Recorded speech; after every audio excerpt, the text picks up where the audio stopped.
全球冰封皇朝末日降临，我重生后贷款1个亿，买下豪宅，打造成末世堡垒，在庇护所四周安装了坚不可摧的护栏，还囤积了大量的武器弹药，以及未来几十年可用的所有药物，打包大量食物全部储存到了自己的异空间。因为上一世我被渣女白小倩迷惑打开，把家里的吃的给了她很多，到了最后，她竟然还把我给嘎了，还要挖掉我的肋骨熬汤啊！思索了一番之后，德发才想到自己忽略了一个非常重要的东西，那就是生命之源。我去怎么连水这么重要的东西都能忘了？到时候外面普遍都是零下60-70度，而且出门就意味着可能会有危险。德发想了想之后，他直接通过外卖平台下单，购买了大量巨大的储水，足够自己使用。几个小时之后，外卖小哥就给德发送上了门。看到德发买了那么多物资，周围的邻居们全都在议论纷纷。张德发是不是有什么毛病啊？又不是末世囤那么多物资干嘛？对呀，前几天他们家装修，我看到不少人抬着起码10几厘米厚的钢板，可能是脑子坏了，学人家电影里面搞什么末世堡垒呢？我也在很多视频里面看到过一些有钱人闲得无聊搞那种东西，这不完全是杞人忧天吗？是啊，现在又买了那么多大水桶，他该不会以为黑市是将来会缺水吧？估计脑子有瓦特了。现在你们就笑话老子吧，等到寒冰末日来临的那一天，你们就会明白自己现在有多愚蠢了。德发，你买那么多物资到底是干啥的？有什么需要帮忙的，和我说，我给你搭把手。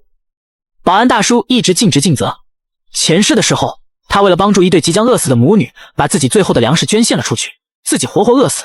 保安大叔人也不错，爸还是给他提个醒吧。今年气温有些反常，我有内部消息，这个冬天很不好过，为了以防万一，你最好也多囤点吃的喝的，免得到时候物资涨吧。德发，真的内部消息靠谱不？你看看，我都准备了这么多东西了，你可以囤点泡面和矿泉水，这些东西也不怕买得多。一旁的刘大爷闻言却走过来，对德发说道：你可千万别到处说这种话，现在这个和平时代怎么会缺少物资？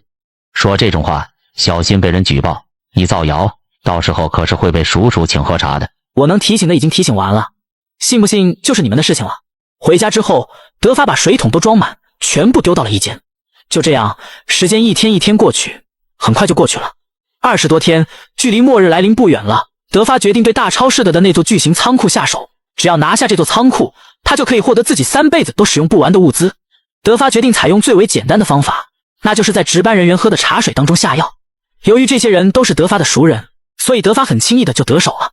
等到药效发作之后，他们沉沉睡去。做完这一切之后，德发来到了超市仓库，这里存放着上1吨的矿泉水、饮料、酒水，各种各样的东西，一股脑的全都装进了自己的仓库之中。就这样，很快把整个超市仓库搬空了。主管，大事不好了，出大事了，快醒醒！怎么了？什么事慌慌张张的？出怪事了，我们仓库一夜之间被人搬空了。这到底发生了什么？怎么仓库里那么多物资全都不见了？是啊，这仓库里面的物资起码价值上百亿，就算是用大卡车来了，也得好几天才能拉完。毕竟一眨眼的功夫全都没了。把他们刚睡的事情却是闭口口不闭，大家都值夜班，晚上偷懒睡觉也是常有的事情。这件事情太离奇了，咱们解决不了，还是打电话通知上面的人吧。大伙虽然心里面很紧张，也没有太过害怕，因为事情闹大了，反而会有很大责任。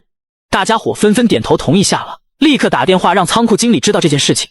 经理听到消息之后，整个人都吓傻了，甚至还以为德发是在同他玩笑，而德发还假装什么都不知道，毕竟上百亿的物资全都进入了他的异空间之内。终于到了末世降临的时候，这一天还是到来了。仅仅几分钟之后，外面的天空竟然开始飘起了密密麻麻的雪花。一开始雪花只有指甲盖那么大，但是不到2分钟之后就开始变成了鹅毛大雪。窗外的风开始呼啸了起来，屋外的雪仿佛就在一瞬之间变得恐怖了起来。整座城市的上空突如其来的出现了漫天的大雪，温度已经达到了-20度。再看一眼外面铺天盖地的雪花，已经将整座城市都给淹没。德发的心中安稳了不少。就在这个时候，德发的拜金女前女友白小倩打来了电话。你都和我分手了，还舔着脸给我打我电话干嘛？德发，今天外面好冷啊，你之前囤物资是不是提前知道会大降温？我就是听朋友随口说的。怪不得你囤了那么多东西。德发，你也真是的，这种事情都不提前跟我说一下，害得我被冻到了。还有什么事吗？没事，我就挂了。德发，外面好大的雪，我没有办法出去。你不是买了很多吃的吗？能不能先借我一些，等到雪灾结束后，我就还你，而且还有额外好处。德发心想，你以为我还是前世那个舔狗呀？德发现在只想好好的戏弄他，然后看着他如何凄惨的死去。说完之后，还对着桌上的牛排红酒来了一张自拍发给了他看。你早说啊，我家里囤的东西都吃的差不多了。你瞧今天早上刚煎的牛排，真好啊，人家也想吃牛排喝红酒呢，还拿我当过去的舔狗呢，想吃就去超市买。臭德发，你真不是个男人，给你这么好的机会，你都不知道过来表现一下。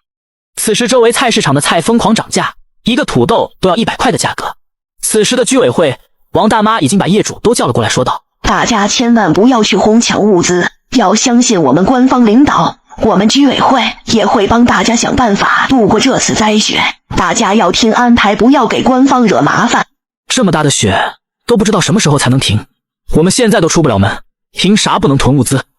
就是啊，要不我们都出门去买点菜回来吧，这几天菜又要暴涨了，你看现在几毛钱的土豆都要100块钱一颗了。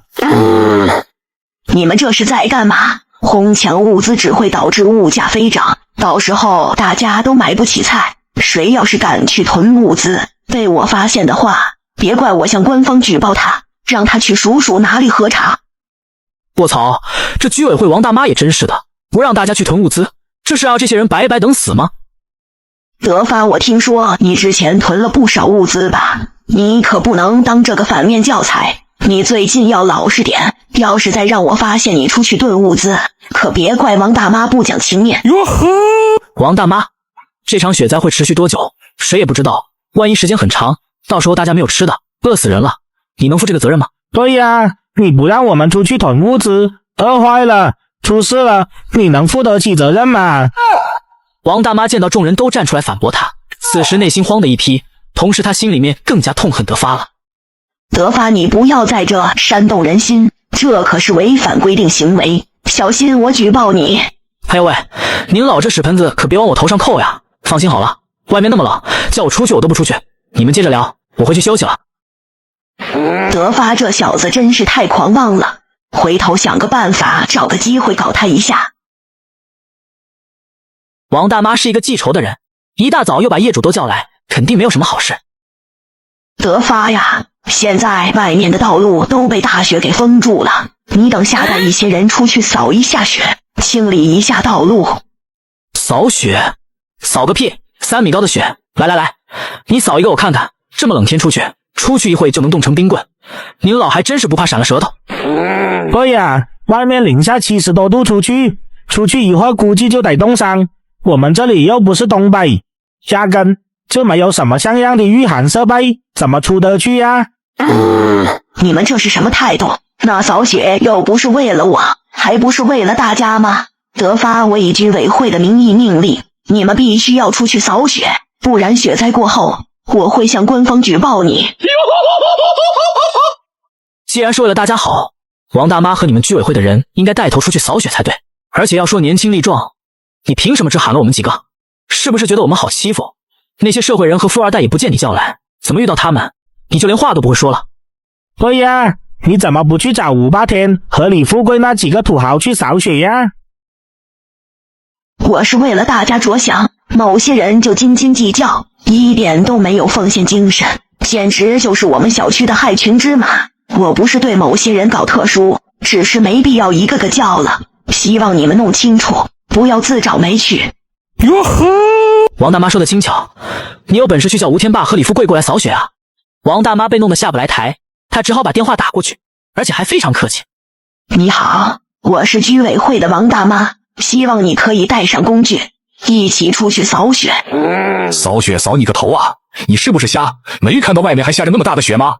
脑子是不是有毛病？有病就去医院看看去，别在这里狗叫，再打电话或者艾特老子的话，老子嘎了你，信不信？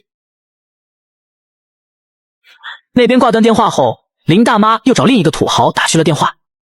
你好，我是居委会的林大妈，希望你可以一起出去扫雪好吗？老子每个月都交物业费养着你，是白养了吗？要是没有老子，你们这些居委会的人都得饿死，天天拿着业主的钱作威作福，还把自己当主人了。你就是给我看门的狗，晓得吧？我能混成这样，我能有今天靠的是父母和自己的努力，跟你们这些屌丝的一样吗？你赶紧去把雪扫了，我才好了离开这个鬼地方，不然我把你嘎了，你信不信？王大妈简直快气死了。不过不敢生吴天霸和李富贵的气，而是在生德发的气，因为他觉得都是因为德发带头不听他指挥，他才会这么没面子。德发，你是不是存心跟我过不去？你说说你到底想干什么？我让大家出去扫雪，我是不是为了大家好？这下子好了，大家都不干了，难道我们就要一直封印在家里头了？你别在我这装13了，你自己欺软怕硬不是个东西，被人家骂的连屁都不敢放一个，到我这来找存在感了是吧？告诉你，你小爷我不是好欺负的，再给我狗叫，小心我嘎了你。德发把王大妈的性格拿捏得死死的，只是个欺软怕硬的东西罢了。果然，德发说出了这一番狠话之后，顿时震慑住王大妈了。现在还是别激怒他了，等着我以后有的是办法让你过不好，早晚有你来求我的那一天。现在我就不跟你一般见识了，你给我等着。轰！德发这时打开了家里的发电系统，发电系统开始运作起来。德发看了看手机，看到业主群都议论纷纷。你们家有吃的吗？我们家的吃的快吃完了。我们家没吃了，而且电和自来水也停了，这到底是怎么回事？我出10万块，谁能卖我一箱泡面？我家前天就没东西吃了，我的牛皮皮带今天早上刚被我吃了。这个时候钱还有啥用？这么冷的天气，断水断电，空调彻底不能用了，这日子可怎么过？官方这个时候怎么不出来管一管了？再继续这样子下去，恐怕是要冻死人的。业主大多都听信居委会王大妈话，没囤物资，都打电话问候王大妈。王大妈，之前我们就是听信了你的话，才没有出去买物资，现在我们都饿肚子了。你不是说官方会解决这个事，怎么解决？信不信大家一起嘎了你？王大妈不知道如何回答业主们的质问，真怕那些业主闹出事情把自己嘎了。就在这时候，上面领导打来电话。王大妈，现在全世界暴雪受灾严重，听说是数百年难得一遇的雪灾，可能我们会迎来了又一场生物大灭绝，也就是末世。丧尸末世，我们人类尚可一战，面对大自然，我们就束手无策。10几亿人口根本不可能顾得过来，城市大部分都已经沦陷了。接下来想要活着，要多囤点物资，咱们只能靠自己，一定要多囤物资，尤其是食物和水，还有取暖的能源。王大妈听到领导说的话后被吓得不轻，也不知如何向各位业主如何交代。这个时候，王大妈想到一个坏主意。王大妈立刻打开手机，开始在业主群里喊话：各位业主，灾难只是暂时的，外面天气太过寒冷，断水和断电也并不奇怪，官方已经找人去修了。在这种特殊时期，大家从现在开始，居委会将会收集每一家每一户手头的物资，然后进行统一分配给大家。德发拿着手机，看着手机里业主群王大妈的消息。重生前这个王大妈就是用这种的方式，从别人手里骗走了不少物资，坏事做尽。曾经我看到一个姑娘为了一包泡面，让几个大汉为所欲为，最后活活累嘎了。王大妈正在挨家挨户的收集物资，总会有一些胆小的，因为魏卷听从王大妈的话，把物资给了她，也有一些强势的，就是不给她。王大妈，你看看外面3米高大雪，根本没办法出去，各家各户的东西自己都不够吃，你还要收集起来统一分配，你说这像话吗？敢要我的物资，我就跟你拼了！来呀，试试呀！你过来呀！我说过了，现在是非常时期，当然要用特殊手段，放心吧，雪灾很快就会过去，只是先让大家把物资囤起来，重新分配一下而已。这种时候，许多人家都没有吃的，你们就那么自私吗？没有物资的肯定会支持王大妈，有物资的肯定不会，人性尚可如此。王大妈见这边的物资要不到，转头打电话给了德发。德发呀，你应该囤了不少物资吧？我还记得上次你可是买了一大车的东西呢，现在大家都缺少物资，到了你发挥精神的时候了。放心，放心，大家肯定都会念你的好。上一世他就没料到了雪灾的严重程度，几个物资多的人把物资拿出来的想卖他个人情，他非但没有感激他们，反而蛊惑大家说他们家中还大量物资，然后被他们一起破门杀死，让人当做了口粮。这个姓王的老女人可真是个可恶的人。不巧呀，我们家东西也吃完了，莫是谁家有那么多物资？要不这样，王大妈，您老收集到的物资，麻烦分我一份。德发呀，跟你说人话听不懂是吧？你骗谁呢？你们家里肯定囤了不少东西，你买了好几车物资，能吃完了。我才不信，跟你说，这也是上面的意思，把家里的东西老老实实快给大妈送过来。真没骗你，我家里啥也没有啊。王大妈，要不这样吧，你送我几包泡面，我念你个好。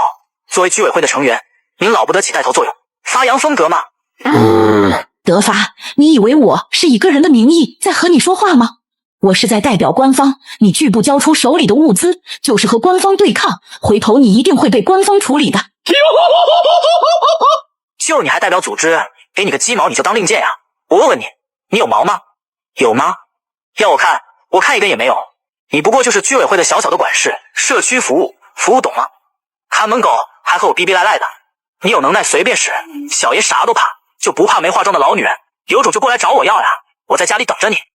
全球冰封狂潮末日降临第10天，这场暴雪整整下了10天，大雪完全淹没了整个城市，想出门根本出不去，整座城市进入了瘫痪，所有人食物基本上没有了，一包泡面从原来的800万涨到3000万。此时德发的前女友白小倩那里物资基本吃没了，难过的对她闺蜜说道：素素，我们家食物快没吃的了，该怎么办啊？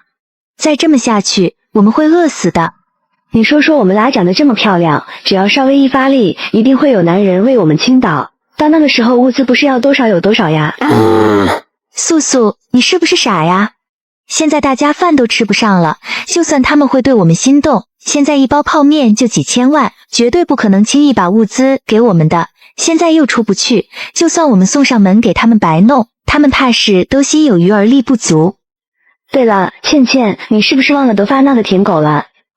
哼，就他也配？上次我好心找他，他竟然对我那个态度，除非现在他过来跪个3天3夜求我原谅，否则我绝对不会原谅他。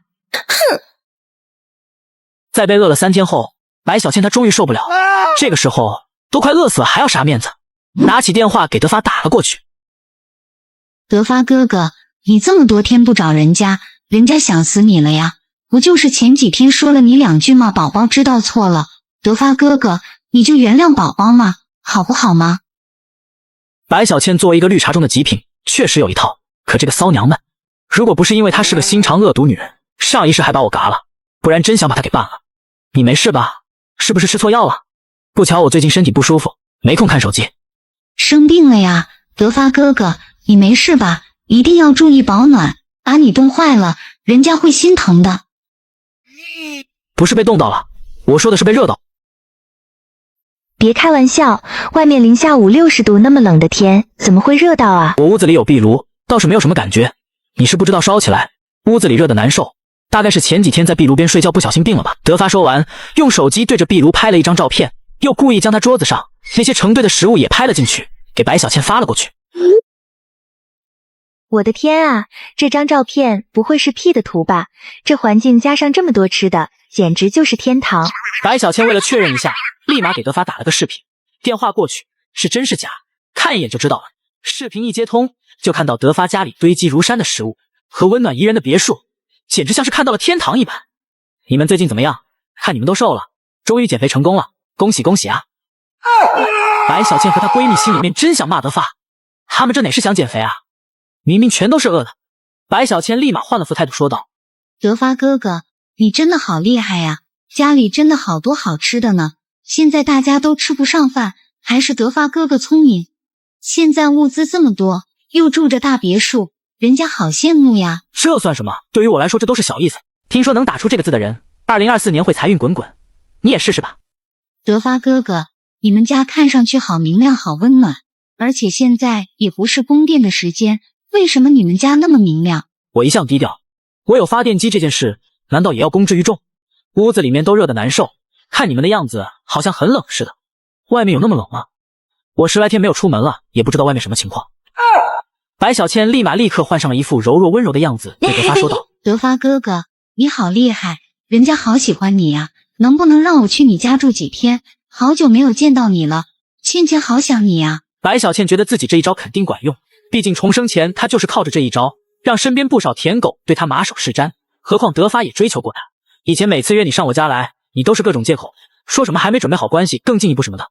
我觉得你说的对，咱们又没有什么关系，是应该保持距离才对，我同意你的建议。德发哥哥，人家过去是为了保持神秘感吗？德发就当是倩儿错了吗？人家现在就过去给你赔罪，大不了人家换上小裙子，让你为所欲为，还不行吗？那怎么行啊？咱们俩又不是情侣，孤男寡女同处一室，传出去让我德发怎么做人？为了我的不那么尴尬，不好意思，我拒绝。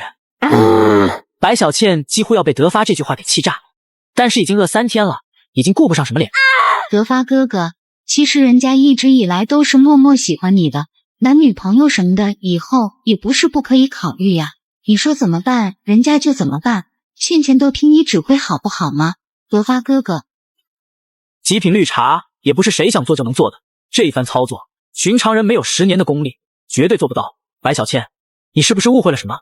我承认过去有段时间咱俩关系还不错，不过你该不会是觉得我会喜欢你吧？哪里？德发哥哥，你这是什么意思啊？你过去不是最喜欢倩儿的？别误会啊，我承认你的确是有几分姿色，大家逢场作戏而已，何必当真？最多就是玩玩而已。就凭我的条件，在如今黑市想找个有模样有身段的女朋友，只要我一句话能来一个牌，你信不信？哼，臭德发，你不要太过分了。哟呵，行了行了，你也别在我面前装纯了，我早就看出来了，你不就是一个捞女吗？天天当富婆，你以为有钱人都是傻子吗？再告诉你一件事情，圈子里都是出了名的，今天去舔刘少，明天去追杜少，连杜少他爸你都不放过，人家只是跟你玩个几天，你还真当自己能做有钱人家的少奶奶了？知道他们私底下怎么叫你的吗？公交车，公共车。臭德发，你给我闭嘴！我不就是说了点实话吗？你急什么？难道我说错了？德发不给白小倩反驳的机会，立马挂断电话。德发，这个的家伙，他算什么东西，也敢骂我公交车？如果不是现在是末世，给老娘提鞋他都不配。全球寒潮冰封末世求生第15天，食物储存严重不足，物资的价格已经变成天文数字，金钱已经没有任何价值。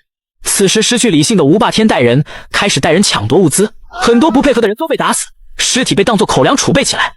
这时吴霸天拿起手机在业主群喊话：群里能喘气的都给我听好了，乖乖把手里物资交出来，我也不想杀人，如今末世降临，我也是无奈之举，只要你们大家乖乖配合，我保证大家可以平安无事，不配合的就别怪我手下无情了哈。果然该来的还是要来，虽然大家都畏惧吴霸天，全都闭门不出，但是如今全市停水，如果不出去挖雪取水，他们就会渴死。这时耐不住口渴，刘思思准备趁着晚上打开房门下楼取雪，结果被吴霸天手下逮了个正着。小妹妹，你要去哪里呀？哥哥们憋了10几天了，快憋不住了，快给哥哥们发泄一下。谁说不是呀？这小娘们长得还行，哥几个谁先来？刘思思见状，立马跑回家，赶紧关上了房门，害怕的拿起手机向业主群发起视频求救。大家快来救救我！吴霸天的手下正在砸我家的门，求求你们了，救救我，不然我会被他们杀掉的。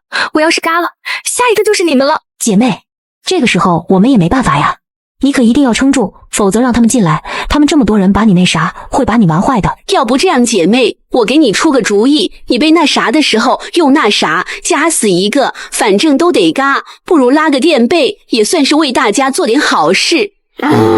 不等业主们说完，房门就被一脚踹开，一个个饥渴难耐的如同饿狼般向刘思思扑了过来。德发外面吴霸天他们太可怕了，昨天晚上刘思思就被他的手下把他那啥后还把他打了，他们早晚会袭击我们的，我们大家必须团结起来。没事，这又怎么样？我又不害怕，就他们几个臭番薯烂鸟蛋，能伤得了我吗？可是他们有枪，而且你只有一个人呀，他们可是有5、6个人啊，所以你现在也非常不安全。有枪很可怕吗？我想知道那你们是怎么想的？现在大家分散着住，实在是太危险，所以我们决定搬到一起住。你们家应该是目前最安全的地方啊，所以大家想搬到你家一起对抗吴霸天。你们聚在一起有啥用？互相挡枪子呀。德发你们家又大，而且防盗门特别的结实，还有电网，非常适合用来对抗吴霸天，所以我们希望你能够加入我们的队伍，大家一起对抗吴霸天。我不需要，我现在一个人过得非常舒服，你们休想打我主意，你们再找别的地方吧。现在大家都有生命危险，你不要这么不近人情，只有大家在一起，我们才能活下去。只是因为你们家天台方便取雪水，大家才选中你们家。你以为我们是想占你的便宜吗？实际上大家是在保护你呀。保护我？就靠你们几个呀？你是怎么这么厚颜无耻说出这话的？保护我？你们有这个实力吗？我承认我们是有求于你，但是你得这样想，你让我们去你家避难，你就可以救活7、8条生命，难道你忍心眼睁睁看着我们被吴霸天给杀死吗？我们可是做了10几年的邻居啊！如今就是弱肉强食，能不能活下去看你们自己有没有这个本事。你们对我没有一丢丢价值，又凭什么大言不惭的说让我保护你们？说完之后，德发直接退出了业主群，想打他的主意真是异想天开。此时业主群的几个人聚在一起，打算联合起来。之前答应让你们2个住进来，是看我弟弟富强的面子上，你不是说你能说服德发，让我们搬进他的堡垒面吗？德发现在根本不同意。刘姐，德发家里的物资真的非常多呀，还有发电机，还安装了壁炉。只要我们能够住进他的家里，以后的日子就不用愁了。是啊，视频大家都看过了，应该明白，德发家里囤的物资够我们大家吃好几年了。只要我们能住进去，不光能够对抗无霸天，而且还能过上好日子。可德发表现得非常强硬，根本不愿意让咱们搬进去。他这种人也太自私了，完全不顾别人的死活。对这种人，咱们也用不着客气，反正他就一个人，我们就用点非常手段。对，这种自私自利的人，只考虑自己，不懂得替别人着想，他凭什么住那么好的房子？而且德发这个人也不咋地，上次我去他家要点物资，他竟然让我滚。可是听富强说，他们家的铁门非常结实，还有电网，我们又没有武器，强攻击率很低。没事，我以前就是干专业开锁的，曾经用1根泡面打开了一个小区的锁，江湖人称江南开锁王。可是他门上电网怎么解决呢？我就是电工，辛辛苦苦做了10几年电工，是时候展示一下专业水平了。电网的事我来想办法，先找到连接电网的地方，给他把连接线弄断，就可以破除了电网了。到时候江南开锁王就靠你了。太好了，只要能够打开德发家的铁门，咱们那这么多人进入按住他，德发家就是我们的了。等老娘进门之后，我要把他丢到厕所，天天喂他吃奥利给，撑死为止。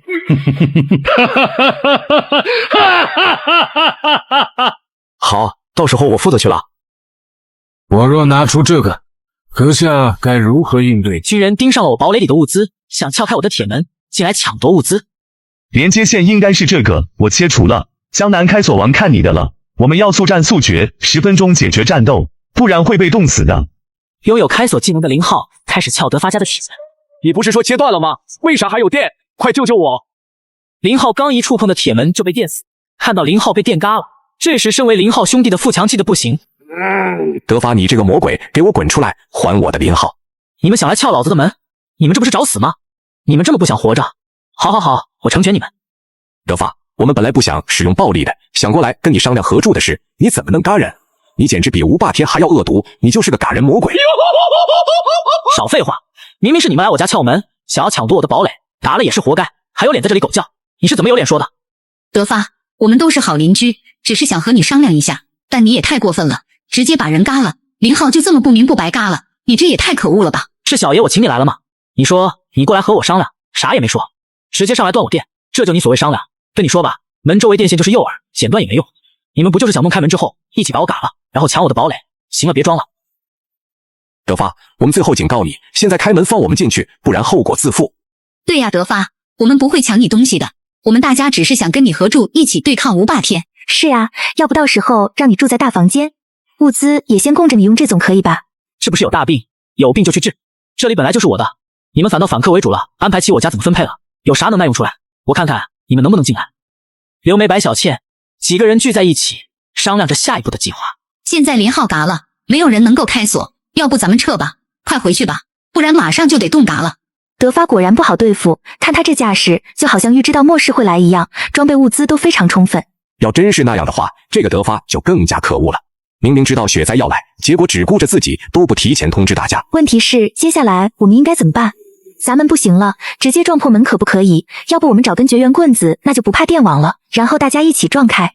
德发通过监控看到众人离开了，德发手持一把枪，本来想嘎2个人，不过他不急，反正现在生活过得太无聊，需要找点乐子，所以德发要看看这些人打算怎么破门。3分钟之后，他们几个人又回来了，这一次他们抬来了一根又大又粗的绝缘棒，对着他的门一顿乱撞，可是钛合金的铁门没有任何反应。我的天，这铁门到底有多结实？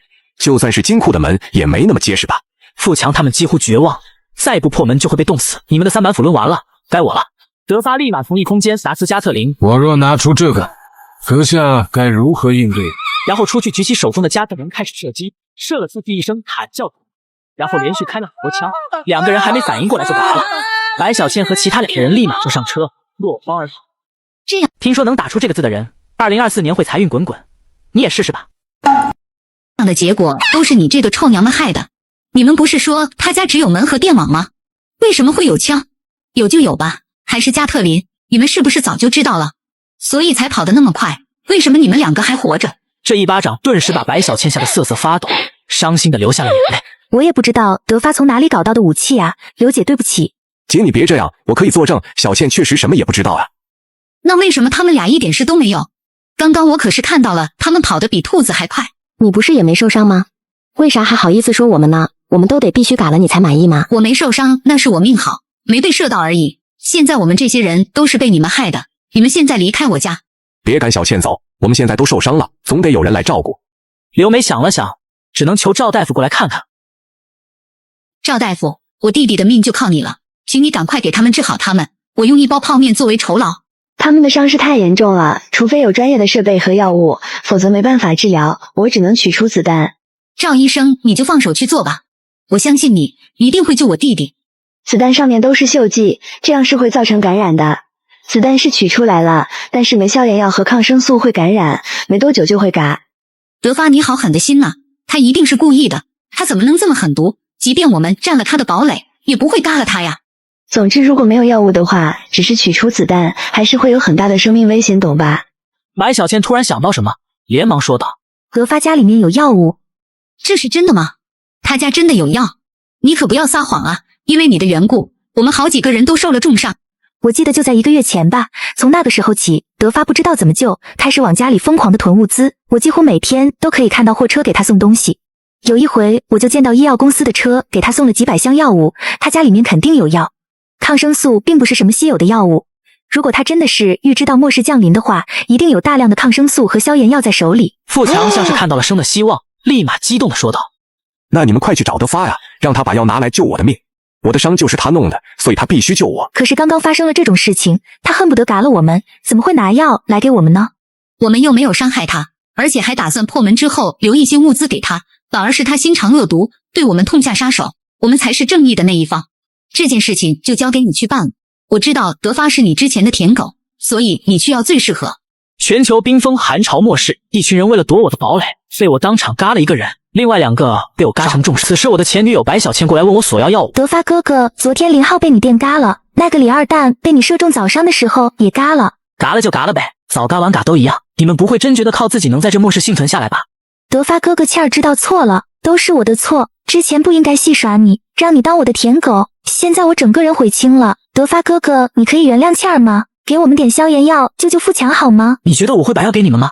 德发哥哥，富强被你击中，现在快不行了，我们没有药品，再不治疗他会嘎的。德发哥哥，我记得你之前囤了很多药呀，倩儿求你了，借我们一些药物，我们保证以后不会打扰你的生活。白小倩，你用你这小脑袋瓜子想一想，我为啥要用生锈的子弹？我就是想看着他们慢慢的嘎，这才是我的目的。你竟然大言不惭的找我借药，你的小脑袋是不是秀逗了？德发哥哥，我们真的知道错了，求求你救救富强吧，我会报答你的，我们保证以后再也不去骚扰你了。而且末世之下，所有人都很困难，我们应该互帮互助才对。德发哥哥，不要这样好不好？难不成你得让我们嘎了你才满意吗？你的心里才舒坦吗？没错，我现在舒坦的很。德发兄弟，你还记得吗？我还请你吃过饭呢。你还好意思说？你请的客让我付的账，你怎么好意思说的？德发，是我们对不住你，但是现在大家都很难，还有吴霸天在那里嘎人，大家都朝不保夕，做人留一线，日后好相见。万一以后用得到我们的地方，我们也会帮你。你今天给我们药物，我刘梅日后会加倍报答你的。报答我？你当我是瓜脑壳子吗？你弟弟和好几个人都被我嘎了，不管我怎么做，这个梁子永远解不开了，都是敌人啊！帮了你们，把你们养肥了，以后你们报复我，你可别搞笑了。德发，你可能误会了，我们可不是那样的人。闭嘴吧，再装下去就没意思了。你们是什么人？和我有啥关系？重要的是我不会相信你们，就你们，别痴人说梦了。德发，你不要做得太绝。俗话说，兔子急了会咬人，把我们逼急了，也不知道会做出啥事。你们这些兔子不早就过来咬人了？要是真有这个本事，你们霸占了我的堡垒了，我早就被你们嘎了。你以为小爷我是吓大的吗？小爷我不吃你这一套。德发哥哥，我们非得走到这种地步吗？过去我们俩多好啊，我们就不能放下彼此成见，重新开始呀？德发哥哥，其实倩儿一直心里装着你呢。突然德发的心里面产生了一个邪恶的想法，他知道刘梅等人就在白小倩身边，白小倩的舔狗富强也能听到他们说了什么，所以德发故意说道：小倩呀，其实哥哥我还是很喜欢你的，只是你之前做的太过分，把我心都凉透了。让我不能原谅你。这句话就仿佛像黑夜里的明灯，照亮了白小倩的内心，给了她无尽希望。她不顾旁边人异样的目光，激动地说道：德发哥哥，我就知道你是最喜欢倩儿的，你真傻。其实倩儿是最喜欢你的了，你是倩儿心目中永远的男神。德发哥哥，之前做那些只是一点小考验而已。哎呀，德发哥哥真是个小直男，就看不懂的倩儿的心思呢。不过众人觉得白小倩真能搞定德发的话，才有机会弄到他的堡垒和物资，所以大家都没说话。德发哥哥，倩儿好想住进你的堡垒，以后我就是你的女人了。你想让我干什么？想怎么干，倩儿我都听你的好不好吗？德发哥哥，太好了，小倩你快来吧，我等不及了。这时，白小倩的闺蜜林素素急切地说道：小倩带上我，一定要带上我呀！不过小倩，我喜欢的人只有你一个人，也只能接受你一个人过来。至于你周围那些下作的人嘛，你最好和他们保持距离。现在末世大家都朝不保夕，不要让那些人过来拖咱们的后腿，影响我们两个的生活，你说对不对？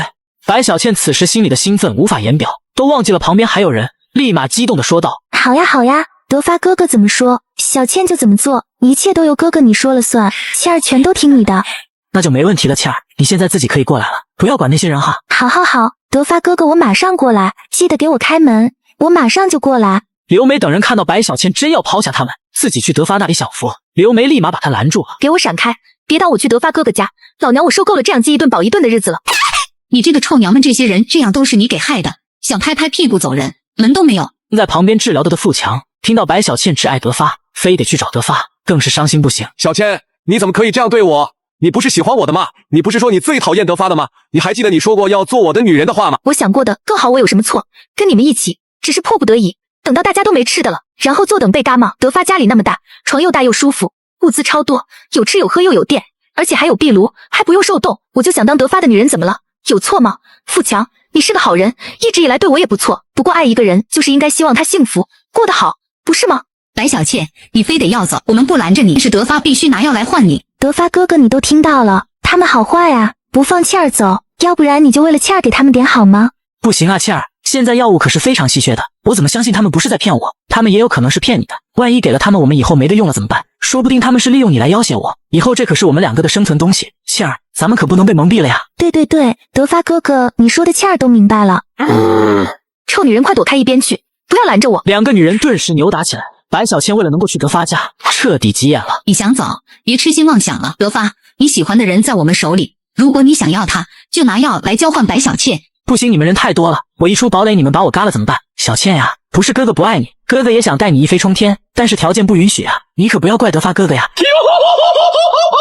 你们两个不亏是塑料姐妹花，大难临头互相抛弃。林素素，你也看到你闺蜜的真面目了吧？只想如果你想继续留在我们队伍里的话，就要盯紧她，别让她溜了。刘姐，以后我听你的。我说白小倩，要吃苦一起吃，要享福除非带上我，不然你也别想，我绝对不会让你溜了。哼！造我堡垒，必嘎不留。全球冰封狂潮末世降临，我重生后贷款1个亿打造末世堡垒，储存大量物资放到了我的异空间。此时没有得逞的刘梅，为了报复我，把我家里储存海量物资的视频发到了业主群里。大家快看看吧，看看德发家过的啥日子，我们过得什么日子？这是前几天和德发视频的时候录的视频，这种人只顾自己，大家说说他这公平吗？我们大家要想想如何处理这个德发。这是以前的视频吧？现在他家怎么可能晚上还亮着灯？现在哪里有电？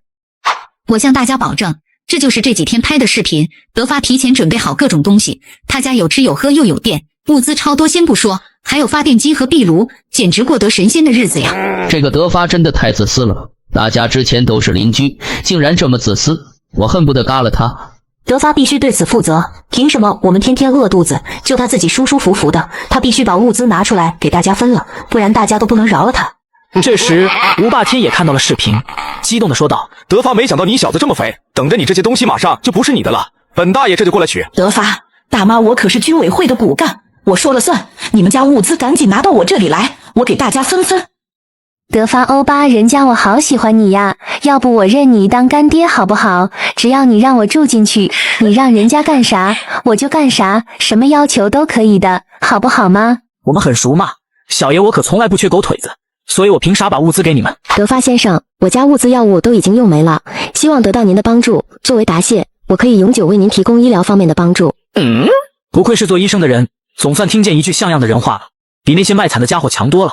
我现在身体非常健康，暂时没这个必要。我家的各种物资比你想象的要多，你想要交换，起码拿出对我有用的东西来。算了，也罢，我可以给你一些物资，但是你以后要听从我安排。好的，德发先生，你要让我做什么，吩咐就可以了。那些人大概要对我下手了，你把他们要怎么行动的消息提前和我说一声就可以了。德发先生，我明白了。此时，吴霸天对着业主群喊道：“我现在不会对大家下手了，你们放心，现在首要任务是大家攻陷德发堡垒，瓜分他的物资。他们家的物资比我们所有人的总和还要多，只要把它攻破了，大家要米有米，要粮有粮，所获得物资我只要一半。大家跟老子走，一起去赶了这个自私鬼，拿回属于大家集体的物资。”德发先生，不好了，那些人全部朝你堡垒过去了。他们看到你家物资后，已经都失去理智了。附近的几个小区能动的人都过去了，你得快想想办法。行啊，我知道了，提醒你一下，你可千万别过来，不然后果自负。在家乖乖等着看好戏吧，这对于他们来说，绝对会让他们感受到终身难忘。这时，德发堡垒门口聚集了一大批人。德发，你已经被包围了，不要做无谓的抵抗了，把你手中的物资全部交出来，不然的话，破门之后就嘎了你。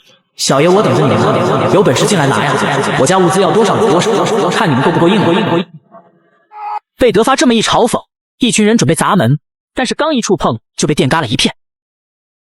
我的天哪！高压电，大家小心，快躲开！可恶的德发简直就是嘎人狂，竟然一口气嘎了我们这么多邻居，简直太过分了！我们要为他们报仇，大家不用怕，只要攻破这个门，对面就是温暖的天堂，海量的物资等着我们呢。李富贵一顿激励下，又让不少人红了眼睛。这时，几个人找来2根绝缘棍，兄弟们，打开这个门，给我嘎了德发这个小可爱！一群人抱着绝缘棍对准德发的铁门，就开始了疯狂输出。可是撞了几十下之后，他们却发现那扇门微纹丝未动。这时有个人走过来，看了半晌才惊叫道：“这是正经的铁门呀！你们别说用东西砸了，就算用导弹也打不开这个门。既然来了，就全留下吧，小爷的地盘不是你想来就能来的。”德发这时启动了堡垒的防御系统，顿时几枚名叫小男孩的导弹朝着众人飞去。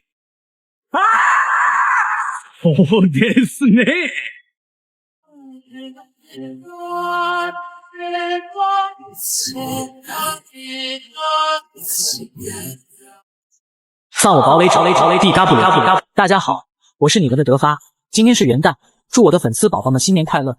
听说今天打出新年快乐，2024年会好运连连。你也试试打，你敢相信啊？眼前这个人，在如今冰封海潮末世，不仅花1个亿打造堡垒，还囤了100亿的物资，更是把进攻他堡垒的人全给消灭了。此时，一群人给德发打来视频电话，德发还以为这些人又是来找事的，没想到他们突然跪倒在地恳求：“德发爷爷，我们都快要饿嘎了，求求你救救我们吧，哪怕只给我1块肉也行啊！”叫我爷爷，我有那么老吗？磕头的大部分都是女人，试图取得德发的同情。你们大家别这样，看到你们这样我就想吃肉。那群人眼睛们看得都直了，口水都不自觉地流出来。德发，我们只想生存下去，你就给我们一些食物，让我们像狗一样的活下去就行。以后你想让我们干什么，我们都听你的，好吗？这可是你们说的哈，别说小爷不给你们机会。你们现在谁能把吴霸天嘎了，我送他100斤牛肉。周围人听到这番话，犹豫起来。吴霸天的手里面有枪，想嘎了他，也许自己会被他嘎，但是面对100斤牛肉呀，还是有人想铤而走险。这时，一群人偷偷找上了吴霸天，打算偷袭。这时，吴霸天突然感觉到后背非常痛，他猛地回头，拿起手里的家伙，却发现所有人看他的眼神都带着期待。你们这些蝼蚁，在我背后搞什么？赶紧滚开！那些人看他的眼神依旧异常，甚至可以说有些诡异，不像是在看一个人，而像是在看口粮一样。吴霸天这时也有点慌了，立马带着手下离开。很快，德发又收到了许多人发的消息和视频电话。经过上一次的教训后，周围人也是彻底被德发打服了。许多人开始求德发可怜他们，或者提出想用东西交换，比如说曾经的地产老总王建森。德发兄弟，这是我的女人，我可以把我的女人送给你，让她过去伺候你，只要你拿出一点物资就行。她可是曾经黑市有名的网红，你看看这大灯，这尾翼，做那啥的时候超爽的。可别误会，我没用过哈，我随便猜的。你没用过，你怎么知道超爽的？不得不说，这个网红身材确实有料。不过这种公交车我是不可能要的，万一趁我睡着了把我坤嘎了，然后夺走了我的堡垒，不就得不偿失了。第二天的时候，楼道里面传来了枪响，像是放了2个大号的鞭炮，无疑是吴霸天弄的。显然德发昨天的悬赏有作用了，2个男人手里拿着杀猪刀倒在地上。不过吴霸天也没有好到哪里去，他手里拿着枪，一副惊恐万分的模样。吴霸天马上让手下的人把这2具昆体拖走了，当即就把昆体拖到了厨房当做储备粮。他早就看到了群里的消息，知道德发对他进行了悬赏，这让吴霸天感觉到了危机，但与此同时他更加的疯狂了。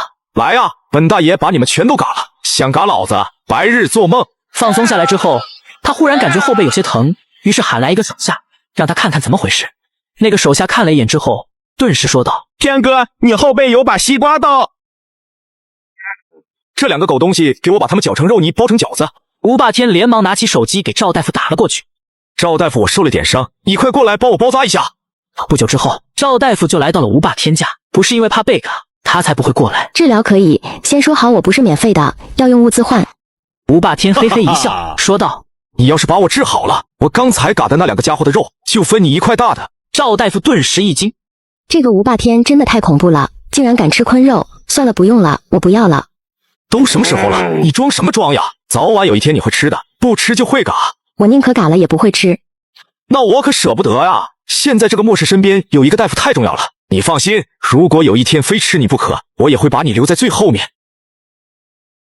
不一会儿，伤口就简单的包扎完毕。赵大夫打算离开，这时吴霸天手下把他拦住了。吴霸天，你到底想干什么呀？你不要乱来哈，我可会叫的。我的伤没好之前，你可不能走。吴霸天此时心里面也害怕，不知道多少人想嘎了他，而且又缺少药物，身边有个医生在，他才放心，也不管赵丽丽的抗拒，他强硬的把他留了下来。这么下去也不是个办法，这些菜鸟都敢打我主意，现在事态对我们很不利，只有把德发那个家伙给嘎了，攻占了他的堡垒，咱们以后才会安全。他们家里面物资也多，起码足够咱们生活几年呢，说不定那个时候末世就结束了，所以当下还是得考虑怎么对付这个德发。天哥，德发上次导弹炸我们差点全军覆没，铁门还那么结实，我们根本攻不进去呀！我就不信他们家没有破绽，更不信他不出门，只要等到有机会，就直接把他给干掉。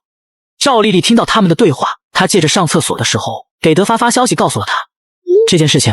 知道了，你继续留在那里观察情况吧。你是医生，吴霸天这个节骨眼上不会把你嘎了的，他需要你，所以你暂时没有生命危险。德发也不着急出手，他设下了悬赏之后，反正重赏之下必有勇夫，自然会有人不要命的偷袭吴霸天。第二天，一些人开始使用大量的炸药炸堡垒，然而却一点用都没有。老刘，你这是干的什么活呀？搞得这个破玩意连个门都炸不开。这不对劲啊！我调配的炸药是没问题的，应该是受潮了吧？门外一群人还在抱怨的时候，此时德发爬上房顶，用手中的 RPG 给他们来了一发，一群人当场领了和服。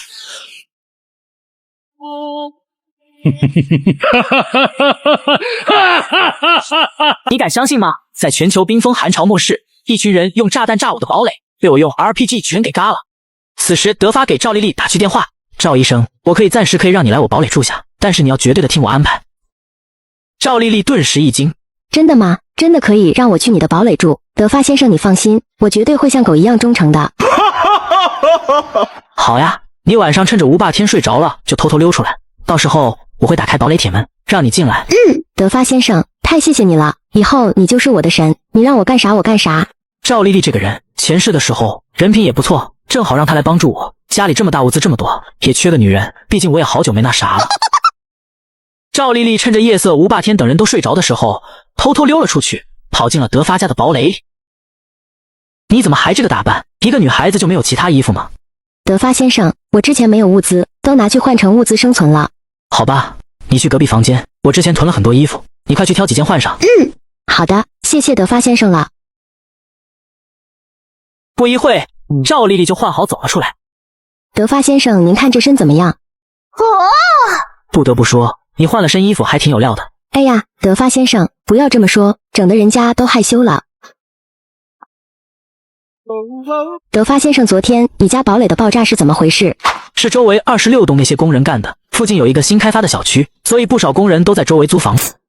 我们小区也算是中高档，租金也挺贵，他们怎么可能花这么多钱住这里？他们一间屋子里住10个人，你还觉得很贵吗？这么说来的话，他们其实比吴霸天更加危险。吴霸天只不过是个小混混，末世之前普通人不敢惹事，所以怕他。如今末世大家都朝不保夕，如果不是手里有枪，早就被人嘎了。可是这些工人不同，他们每天干工地的工作，体力比普通人强太多了，身体也抗揍，而且他们都是同乡，一起来城市讨生活，所以一起干什么都方便。那之后咱们怎么办？要不要还以颜色？这个我当然不能忍了，不过我是不可能出去到他们地盘那就太傻了，他们不就是昨天来我地盘，被我全给嘎了。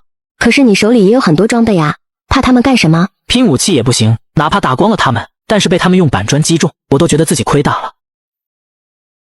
德发先生，你真的太机智，太稳健了。但是你不出去，要怎么报复他们呀？他们看上去可不像贪生怕死的人，感觉都跟亡命徒一样。德发想了想，看来以后日子想要过得安稳，必须得找一些人来当炮灰才行。这个时候，保安大叔给德发打开电话询问：德发，听说昨天28栋的那些狗崽子们炸你堡垒了，你需不需要帮助？我认识他们的老大陈启明，我还和他们喝过酒呢。狗日的，他们竟然过来打你的主意，我不会放过他们。你要是有什么想法告诉我，我帮你收拾他们。保安大叔，他们的人挺多的吧？他们本来有40多人，昨天被你嘎了一半，差不多剩下20几个人吧。但是他们太不是东西，在28栋嘎了不少人。德发，你打算怎么对付他们？需要我帮忙的话，跟我说一声就行。保安大叔还是稳妥一点吧，我暂时没有报仇的计划，主要是现在加上赵大夫就我们2个人，哪怕加上你也没有必胜的把握，除非能把周围幸存的住户调动起来。我明白了，你是说咱们大家也跟陈启明那帮人一样，联合起来，一致对外？我就是这个意思。那我把这个想法跟周围人说一下，看看他们谁愿意加入。千万别这样，上赶着可不是买卖，你上赶着让他入伙，他们反而蹬鼻子上脸，索要很多条件。德发，那你的意思呢？我们又不着急，反正物资多得很，坐观其变就好了。狗腿帮那些人会自己过来的，有第1回就有第2回，就像他们昨天被我嘎了那么多人，他们一定会找上门报复，他们肯定会对周围人也动手，到时候周围人肯定会求我出手。德发，你小子太聪明了。2人一拍即合，达成了协议，决定暂时对狗腿帮放纵不管。接下来的2天里，德发让保安大叔从外界获取情报，比较危险的主要是2股势力。德发，我打听了一下，一股是隔壁28栋的狗腿帮，主要的武器是钢筋手，里面没有枪；另一边是21栋年轻的势力，叫猛虎帮，听名字挺霸气，但是战斗力可不弱。这些人里面有学生，有小混混，普遍年龄在20岁左右。猛虎帮领头的有2个人，一个叫谢东，一个叫高强。行，我知道，你继续搜集情报，一定要搞清楚他们有没有枪支，这一点很重要。第2天，德发家门口又来了一批人，并且还抓了一些德发周围住户。前天见识过德发的手段，他们暂时也拿德发没办法，那就只好对德发周围单元的住户下手。德发，你以为我们嘎不了你？难道还嘎不了你周围的邻居吗？到时候你周围人因为你被嘎了，你就不内疚不难受吗？德发，你不出来，我就嘎光你的邻居。你要赶就赶快点，他们的死活和我有啥关系？我就是不出去，你打我呀，打我呀，打不到哈哈气死你！德发，你这个没良心的，好歹我们也是多年的邻居了，你就忍心看着我们被嘎吗？我们做牛马也不会放过你。少废话！之前打我堡垒主意的时候，你们怎么没想到这一步？想要我的命，换你们的命，别厚颜无耻！臭德发，你为什么这么狠心？你一个人活着有啥意思？就不能用你自己挽救我们大家吗？我自己潇洒的很，你们几个要动手快点，小爷没空看你们表演杀猪。德发，你不肯出来，那就动手吧。德发，我们还会再来，你1天不交出堡垒，我们就1天不会停止。全球冰封末日，寒潮求生，狗腿帮的人嘎了我邻居，胁迫交出堡垒。此时德发堡垒中，狗腿帮的陈启明那些人已经对周围人开始动手了。我的目的已经达到了，目的就是为了让堡垒周围邻居们感到害怕，不得不求小爷我出手。德发哥哥，你真厉害！这算啥？其实我那啥的时候更厉害。果然不久以后，德发周围邻居全都受不了狗腿帮的嘎人行为了，纷纷联系德发。德发，你看看你惹的祸，这件事你要解决啊！狗腿帮那群人是你招来的，也是被你嘎的。德发，你必须得负责啊！和我有啥关系？凭啥让我负责？狗腿帮说了，你1天不交出堡垒，他们就1天不会停止嘎人。德发，如果你有点良心的话，就自己去承担起来。你真的忍心看着大家因为你全被嘎了吗？你们是不是搞错了什么？是我叫他们过来的吗？如果不是我家有装备，我早就被嘎了。你们没本事抵抗，关我屁事！如今末世朝不保夕，现在就我家最安全，我才不出去呢。德发，就你自己一个人安全了，你让我们怎么办？你惹出的祸让我们受苦，你还有没有良心？我们凭什么替你承担？你良心让狗吃了吗？你们爱咋地咋地，这件事和小爷我有半毛钱关系吗？你们还别大言不惭的和我谈良心。前几天进攻我家堡垒的时候，我就问问你哪个没有出手，要不是小爷我宽宏大量，早就直接找上门给你们1人1梭子子弹，把你们这些人一个个送回老家去。是不是看我没有主动对你下手，就觉得我不会嘎了你们是吧？德发最后的一番话说出来，把许多人嗓子眼里的话都给堵了回去。吴霸天前几天是怎么嘎的，他们大家最清楚，这件事就是德发干的，众人不敢再说话。这时德发给保安大叔发过去一条消息：保安大叔，轮到你表演了。放心吧，德发，包在我身上，大家不要慌张。狗腿帮只有差不多20来号人，咱们团结起来，还是可以跟他们对抗的。保安大叔，你还活着呢，太好了！你最近一直不说话，我还以为你也嘎了呢。有你在，大家心里就踏实了。你说要怎么干吧，大家一定配合。你们就靠我一个人也没啥用呀，我家也没有物资了，我都饿了好几天了，浑身上下一点劲也没有。我们家的物资也耗尽了，好几天没吃饭了。你们大家应该也和我差不多，现在这种状态怎么和狗腿帮抗衡呀？保安大叔，现在怎么办？大家其实都缺吃的，也没办法帮你啊。你有啥想法说说呗，大家都听你的。我们这小区要和其他小区对抗，只能够靠德发了。德发家里面有很多武器，还有重武器，而且他天天吃得饱饭，也有力气带领大家，这是我们最合适的选择。可是德发刚刚说不管我们，让我们自己自生自灭，他不离开他的堡垒，我们也喊不出来。他要是能来带领我们大家，肯定是最好的。我吧，还能勉强和德发说上话，还能说，我去找他谈谈，看看能不能说动他，让他出来带领大家。保安大叔，我们就全指望你了。保安大叔转头把这件事就告诉了德发。德发，你说说，下一步我们该怎么办？时机差不多了，到时候我们演一出双簧，让这群人老老实实听我的，恩威并施，让他们服从我，这样我们这个小区以后才能安全。保安大叔和德发商量完毕，两人便回到了业主群当中。保安大叔装模作样的艾特了一下德发。德发，如今生死存亡时候，大家现在都非常需要你的带领呀。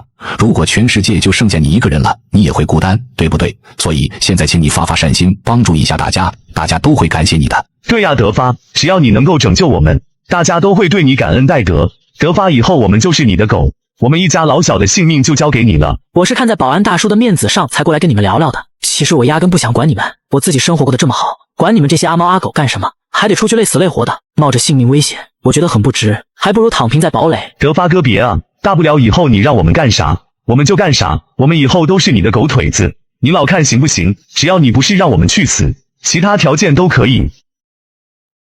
合着你们就想让我自己去拼命，你们坐享其成，那我也不管你们了。等到陈启明他们再来的时候，你们把脖子伸出去，让他们嘎不就好了？小爷我不伺候了。此刻，保安大叔和德发演起了双簧，一个唱白脸，一个唱红脸。德发千万别呀，我们大家伙肯定听你的，你们别执迷不悟了。大家再不拼一把的话，全都得被嘎。你们还在犹豫什么？如今只有团结起来，一起拼一把，才有可能还有活路。难道非要等着别人刀放你脖子上，你们才想起反抗吗？保安大叔的激励果然起到了作用，想着大家如果拼一把还有活路，大家纷纷开口同意了，听从德发的指挥。德发大哥，以后我们都听你的了，你要我们干什么就干什么，我们的命就都交给你了。德发和保安大叔二人一唱一和，就这样获得了整个小区的控制权。德发此时淡淡的说道，想让我带领你们这帮咸鱼也可以，但是我丑话说在前面，从现在开始，你们大家都得听我的指挥。如今事态严峻，周围不怀好意的人随时都有可能进攻过来，不服从指挥就是对整个小区业主的背叛，到时候都别怪小爷我不留情面，想偷偷躲起来的，不愿意出力的，不听我指挥的，我见一个嘎一个。在我这一点好果子都没有，丑话说在前面，后面怎么办你们自己掂量一下，我什么实力你们应该领教过了。现在开始，希望你们大家别做让自己后悔的事。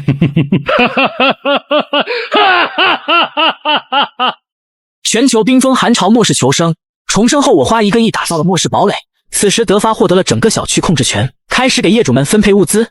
我丑话说在前面，小爷的食物可不是白给的，多劳多得。你们要是谁敢偷懒不听从指挥的，保证啥也拿不到，就算拿到了，吃多少我会让他全部吐出来，别怪小爷没有提醒你们。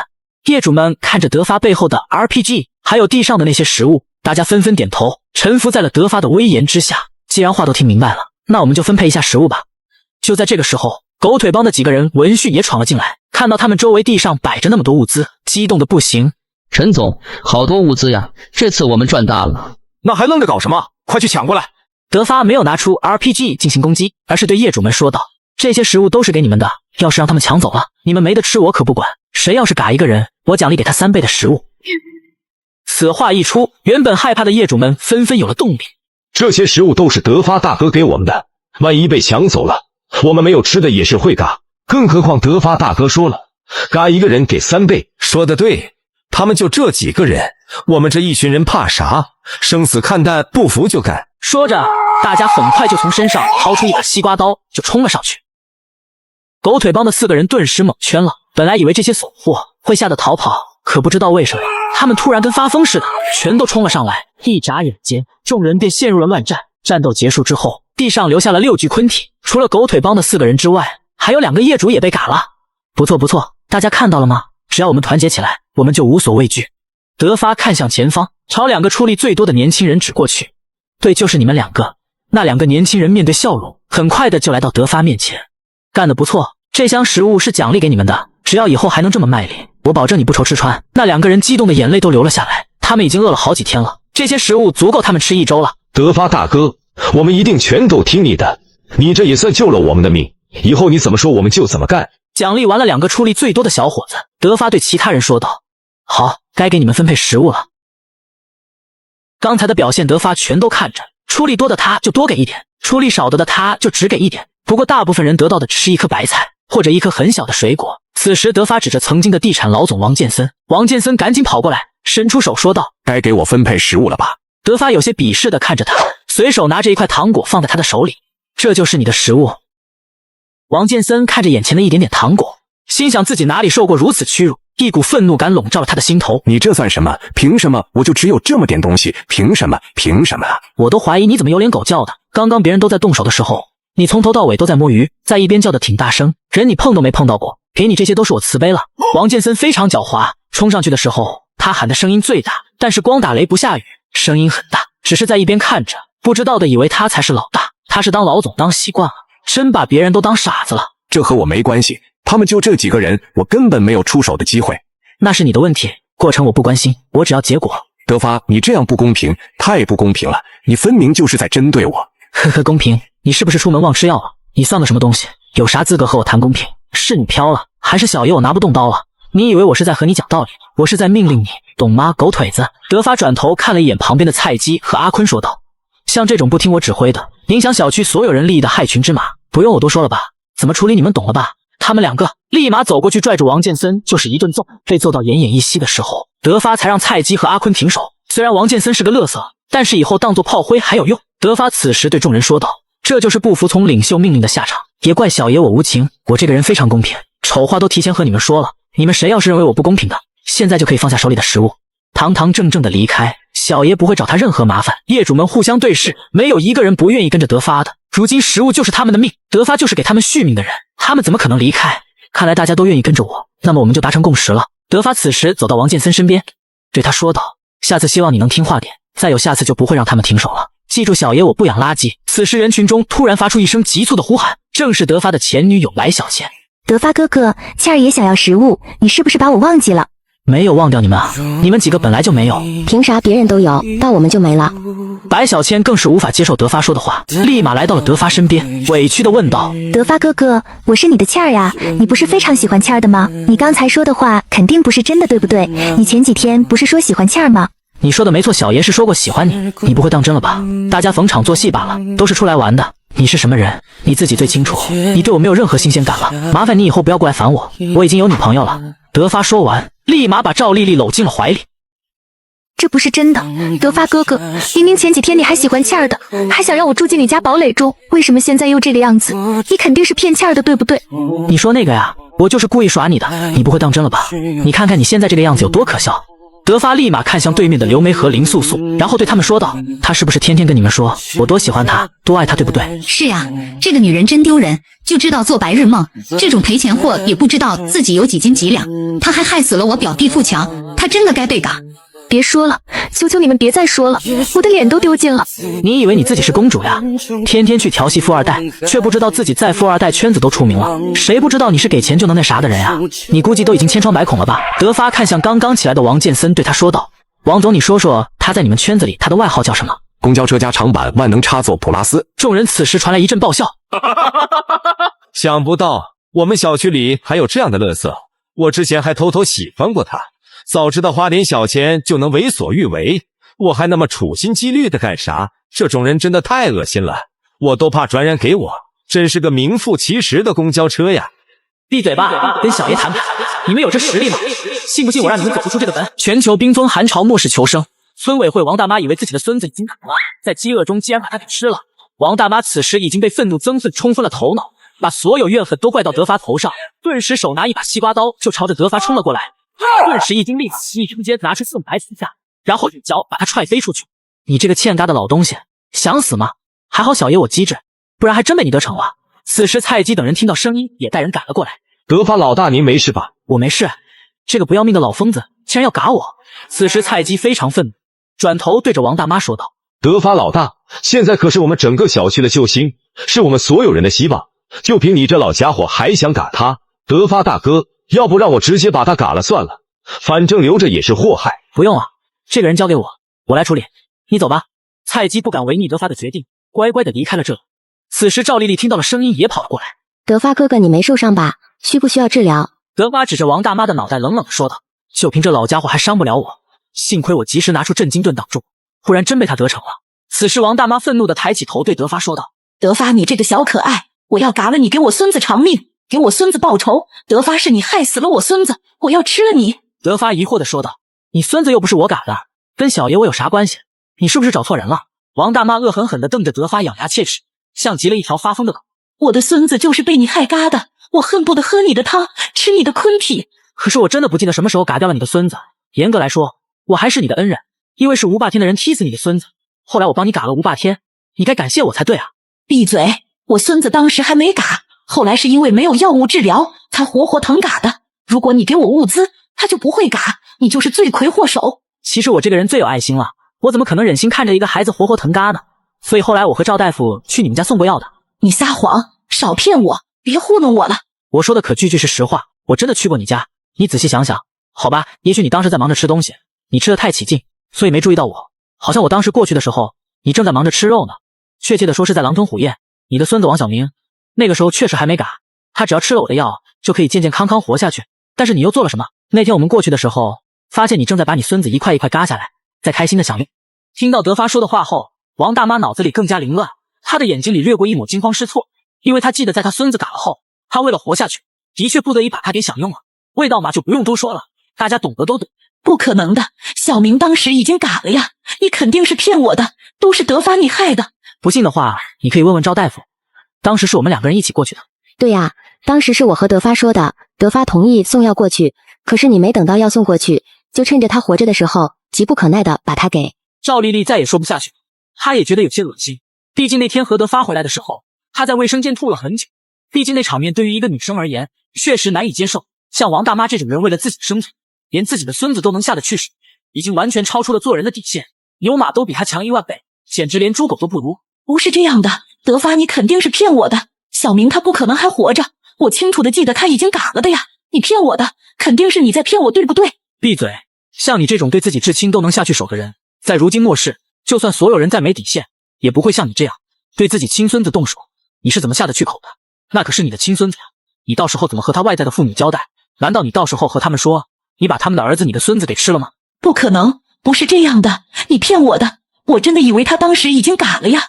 我等了好几天，直到自己实在受不了才吃的。一开始我告诉自己就只吃一点点就好，可是后面越来越饿，才没忍住全都吃了的。看见了吧，这就是王家的好奶奶。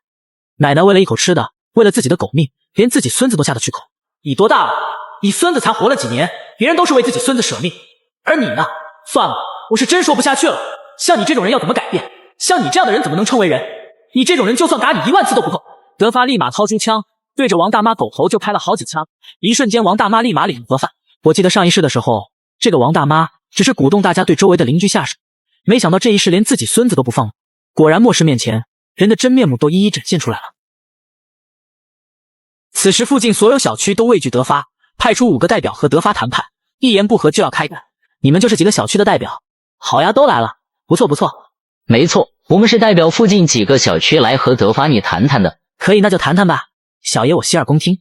德发兄弟，如今兵锋末世，你也知道现在情况艰难，大家都缺保暖用品，缺物资，大部分人都被活活冻嘎了或者饿嘎了。我听说附近几个小区都出现了人吃人的现象，再这么下去，大家根本无法正常生存下去。我们也没有针对你，只是大家都是为了生存，不得已才坐在一起谈判。闭嘴吧，跟小爷谈判，你们有这实力吗？信不信我让你们走不出这个门？少废话，直接谈条件吧！快给我点关注，小爷保证你暴富。此时德发从气势上把对面5个人压制的死死的，一瞬间主动权掌握在了德发手中。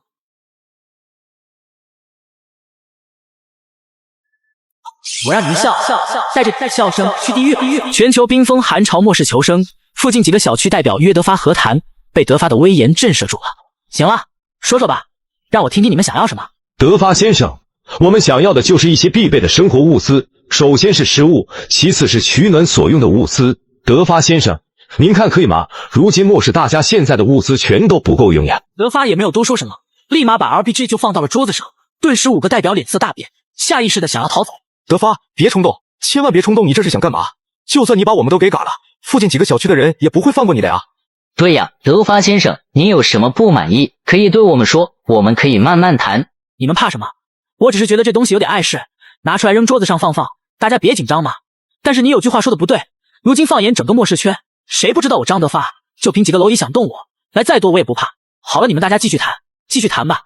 他们5个人被德发刚才行为直接震惊到了，没有一个敢开口说话。那小爷我就直说了，你们刚才提出的条件，我是不会答应的。你们可以听听我给的合作条件，你们看看可不可行，不接受没关系，那就开战。此时5个代表脸色非常难看，实话实说，就凭他们几个，再加上好几方联手都不是德发对手。这样吧，我可以为你们提供物资，主要是吃的，但是数量有限，每个小区每栋楼我只提供10个人的分量，具体这些食物分给谁我不管，谁来分我不管。这样我每天都要负担500多人的物资，已经是我能承受的最大范围了。每栋楼10个人的物资太少了，光我们楼里活人可是有68个，你每栋楼才给10人份的，那到时候我们怎么分？我觉得你是不是有什么误会？小爷并不欠你们的。好吧，谈不成我们直接开始打。等等，张涛，你别急着代表我们大家，我觉得这个物资的数量还是可以再谈谈的，每栋10人份是少了点。德发先生，您看还能多给点吧？每天要提供500人的食物，你们觉得很少吗？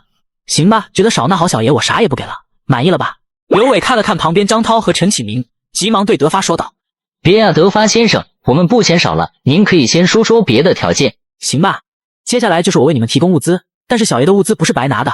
这样吧，我身上有一批种子，我觉得我们可以种植农作物，以此来获得持续稳定的食物。你们应该都会种地吧？德发先生，那么冷的天气，根本没法种地啊。话不能说的太绝，你们要是觉得小麦不行，我这里还有其他种子，小米、大米、玉米，总有一款适合你们。德发别闹了，你看看外面多少度啊？再说了，冰天雪地的种哪里啊？冰天雪地又怎么样？你们不是也活下来了？至于种在哪里，这个问题好解决，你们只要大家把雪刨开，下面都是土地。德发先生，如果你想让大家给你种地的话，就必须提供足够的食物，这样一来500份的食物未免太少了。闭嘴，我需要的人几10个足矣，每栋必须都派人整理出农田，根据你们的劳动进度领取物资，毕竟小爷不养闲人。如果你们同意我说的条件并且执行，我会保证你们食物的质量，将来毛子、华子或者羽绒服、医疗用品等也可以陆续提供。此话这一出，顿时就有人坐不住。陈启明立马激动问道：德发，你真能搞到华子吗？陈启明他们都是老烟民了，他们可以不吃饭，但是不抽烟真的会疯掉。小爷实力摆在这里，答不答应你们自己想想吧。德发，只要你保证我有烟抽，我绝对答应你，但是说好了一天最起码得给我2包。我们也是和他一样的条件，胃口不小呀。你们5个人我一天最多只能给你们1包，多了我也没有。陈启明和刘伟赶紧答应，就怕德发反悔了。那我们可说好了一天1包啊，你可一定得给我们带来。那这么说，我们今天的谈判就达成共识了。此时几百人准备趁着谈判偷袭德发，一举拿下东墙小区。不过德发已经察觉到了一切，你们是不是早就安排好了人，打算趁着和小爷我谈判的时候搞偷袭是不是？你说什么呢，德发先生？没有呀，我们还在这呢，怎么可能偷袭你？这不是拿我们的命开玩笑呀。好吧，记住回头你们给我好好查查。现在嘛，小爷让你们见识一下我真正的实力。德发瞬间来到楼下，立马从空间拿出来的一把梨花开山斧，然后对众人说道：小爷的地盘你们都敢来，真不知道谁给你们的勇气。梁静茹嘛，既然来了就全留下吧。众人看到德发一个人拿着一把小斧头来威胁他们，众人此时发出一阵嘲笑声。德发看着执迷不悟的众人，立马一个箭步跳跃来到了空中。此时德发像是战神附体般，在空中大声对众人喊道：我让你们笑，带着你们的笑声去地狱。此时德发的手指这样摇身一变，变得巨大无比。天空此时乌云四起，压迫感笼罩了整个星区。一瞬间，德发朝着众人就劈了下去，一阵巨大响声过后，一群人当场立马领盒饭，没领盒饭的也吓得逃跑。就这点胆量还敢偷袭小爷？粉丝宝宝们，你说对不对？麻烦长按屏幕，德发我更免费的小花花，德发互补周旋，以后你就是我的人了。全球冰封寒潮末世降临，德发被5个小区代表在楼上拖住，一群人准备偷袭德发，被德发用开山斧全部拔。我的实力你们都看到了吧？如果你们还有什么不满，那些人就是你们的下场。我的条件你们应该都考虑好了吧？德发，我同意你提出的那2个条件，我们也没意见。随即是王刚和刘峰2个人，他们2人什么都没有说，估计是不知道怎么说话了，只能举起手表示同意。刘伟看到其他4人都已经妥协，自己也不甘地举起了手。我也同意你的要求。那就这么定了，明天开始你们全部开始劳动，然后等到明天下午我会通知你们几个代表过来领取物资。丑话我可是说在前头，你们一定要好好劳动，我会一直盯着你们的，谁敢摸鱼不干活的，到时候别怪我无情。几个人纷纷点了点头，表示同意，因为德发背后的 RPG 可不是开玩笑的。刚才德发的举动大家都看到了，一斧头就嘎了几十人，他们可都不想现在就被嘎。行了，你们都回去吧。5名其他小区代表离开之后，东墙小区的业主们心里可算松了一口气，然后赶紧跑过来询问德发谈判的结果。他们在我的实力威慑下，被迫只能选择妥协，但是需要每天为他们提供500人份的食物来换取和平，并且你们所有人都需要参与到劳动当中去，将来开发新土地，进行农业重新规划，一切都是为了以后的生存。每天要给他们500人份的食物，德发你能做到吗？而且把食物都给了他们，我们小区可怎么办啊？所有人都非常不理解德发为什么要提出这样的条件，毕竟德发在做决定的时候也压根就没有和他们商量过。此时德发不急不缓地解释道，如果不达成这个协议，你们想怎么办？真的打算和其他几个小区上千号人开战？小爷我是不带怕的，他们再多人我也不会怕，可是就凭你们能顶得住吗？周围一群邻居面面相觑，没有人还敢有脸说话了。毕竟整个东墙小区的战力99.99%都在德发一个人的身上，德发要是生气撒手不管，抛弃他们的话，自己照样能够活得很好。可是就算给他们500份食物，他们也不够分，还不是要被分不到物资的小区里的其他业主们给嘎掉。你们也不用太担心，我手里有大量的食物和物资，无论如何我都不会让你们饿死。业主们听到了德发满意的答复后，高兴的纷纷离开，只有保安大叔留了下来，一脸痴迷的看着德发好久，仿佛他从来不认识德发这个人一样。保安大叔，您老别这么一直看着我，难道我脸上有花呀？没有，我只是觉得你今天的举动有些奇怪，完全不像你了。你是不是搞不懂，为什么我会跟他们达成那样的合作协议？确实，总觉得妥协不像是你过去的风格。跟他们合作只是我的一步计划，我今天本来是打算把那些小区代表都叫过来，然后全都嘎掉的，到时候附近几个小区群龙无首就会重新陷入混乱的状态，那样的话我们的机会不就来了？可是今天他们只派了5个代表过来，虽然是势力最大的5个楼长，但就算嘎了他们也没什么用，毕竟周围的其他人已经形成了连锁状态，结成了同盟。那么我们这个时候就必须表现的弱势，先忍耐，示敌以弱，让他们认为我不敢同时跟几个小区同时开战，被迫向他们妥协的。懂了，原来事情是这个样子，这就对了吗？我还在想你之前的做法完全不像你的性格。保安大叔，你明白了吗？虽然听不太懂，但是感觉很有道理的样子。我这是在给他们挖坑。首先第一就是物资的数量有限，每栋楼只有区10份食物，这样一来以后的物资肯定是不够吃的，毕竟如今末世人们为了生存，什么事情都能干得出来。等到我给他们分配食物的时候，所有人都看得到。可是各个小区的代表把食物和物资领回去之后，如果他们并没有发给小区所有人，你猜这个时候各个单元楼会发生什么事情？这样他们就会内乱，纷纷开始反抗。对，就是让他们内乱。得不到食物的业主们会从刚刚得到希望，然后深深陷入更深的绝望的深渊之中，一念天堂，一念地狱，那种痛苦比死了都要难受。他们就会狗咬狗，互相干起来。德发，你实在是太聪明，太可怕了。可是你为什么还要让他们种植农作物呢？如今冰天雪地，想要种植农作物根本不可能吧？保安大叔，有些事你一定要透过表面看到本质，千万不要把简单的事情想复杂了。我让他们种地只是单纯的激化他们的矛盾，同时消耗他们的体力罢了。毕竟现在他们只有不值钱的体力可以消耗了，除此之外什么都没有。我明白了，现在我们一家子活下去的希望都寄托在你身上了，你让我怎么做我就怎么做。保安大叔，那好，接下来咱们就继续按照计划行事，然后看看后面事态会发展到哪一步吧。德发跟保安大叔说的只是一部分计划，事实上他还有更多的计划没有告诉他，因为德发已经知道东墙小区的业主已经有人私下里勾结其他小区周围的人了。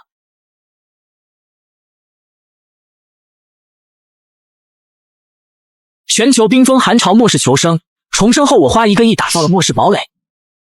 第二天的时候，除了刘伟之外的所有业主代表在领取完德发物资后，都没有给普通业主发放任何物资，于是业主们为了争夺物资纷纷开始干了起来，一群业主全被嘎了，小区周围变得空前的热闹，这正是德发的计划。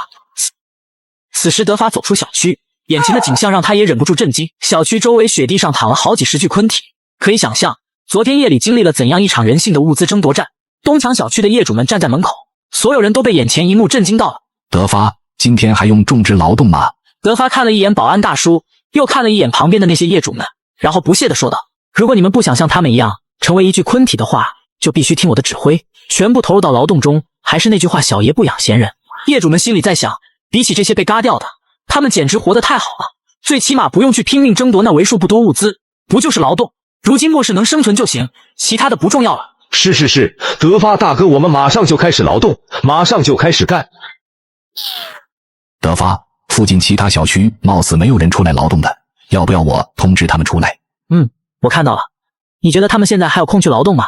昨天晚上只是计划中的开始，接下来这场冲突会发生在各小区的代表和普通业主之间，除非他们能合理的分配食物，否则绝对会有一方彻底灭亡。才一个晚上而已，他们人这么多，一个晚上哪里嘎得完啊？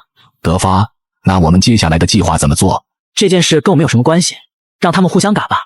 就在这个时候，一个女人走了过来，来的人正是环大小区的楼长李美婷。德发，我想跟你重新谈谈合作的事情。哟呵，你能跟我谈什么？如今几个小区变成了这个样子，早晚会崩溃的，内部分歧很大，我们根本无法管理失控的业主。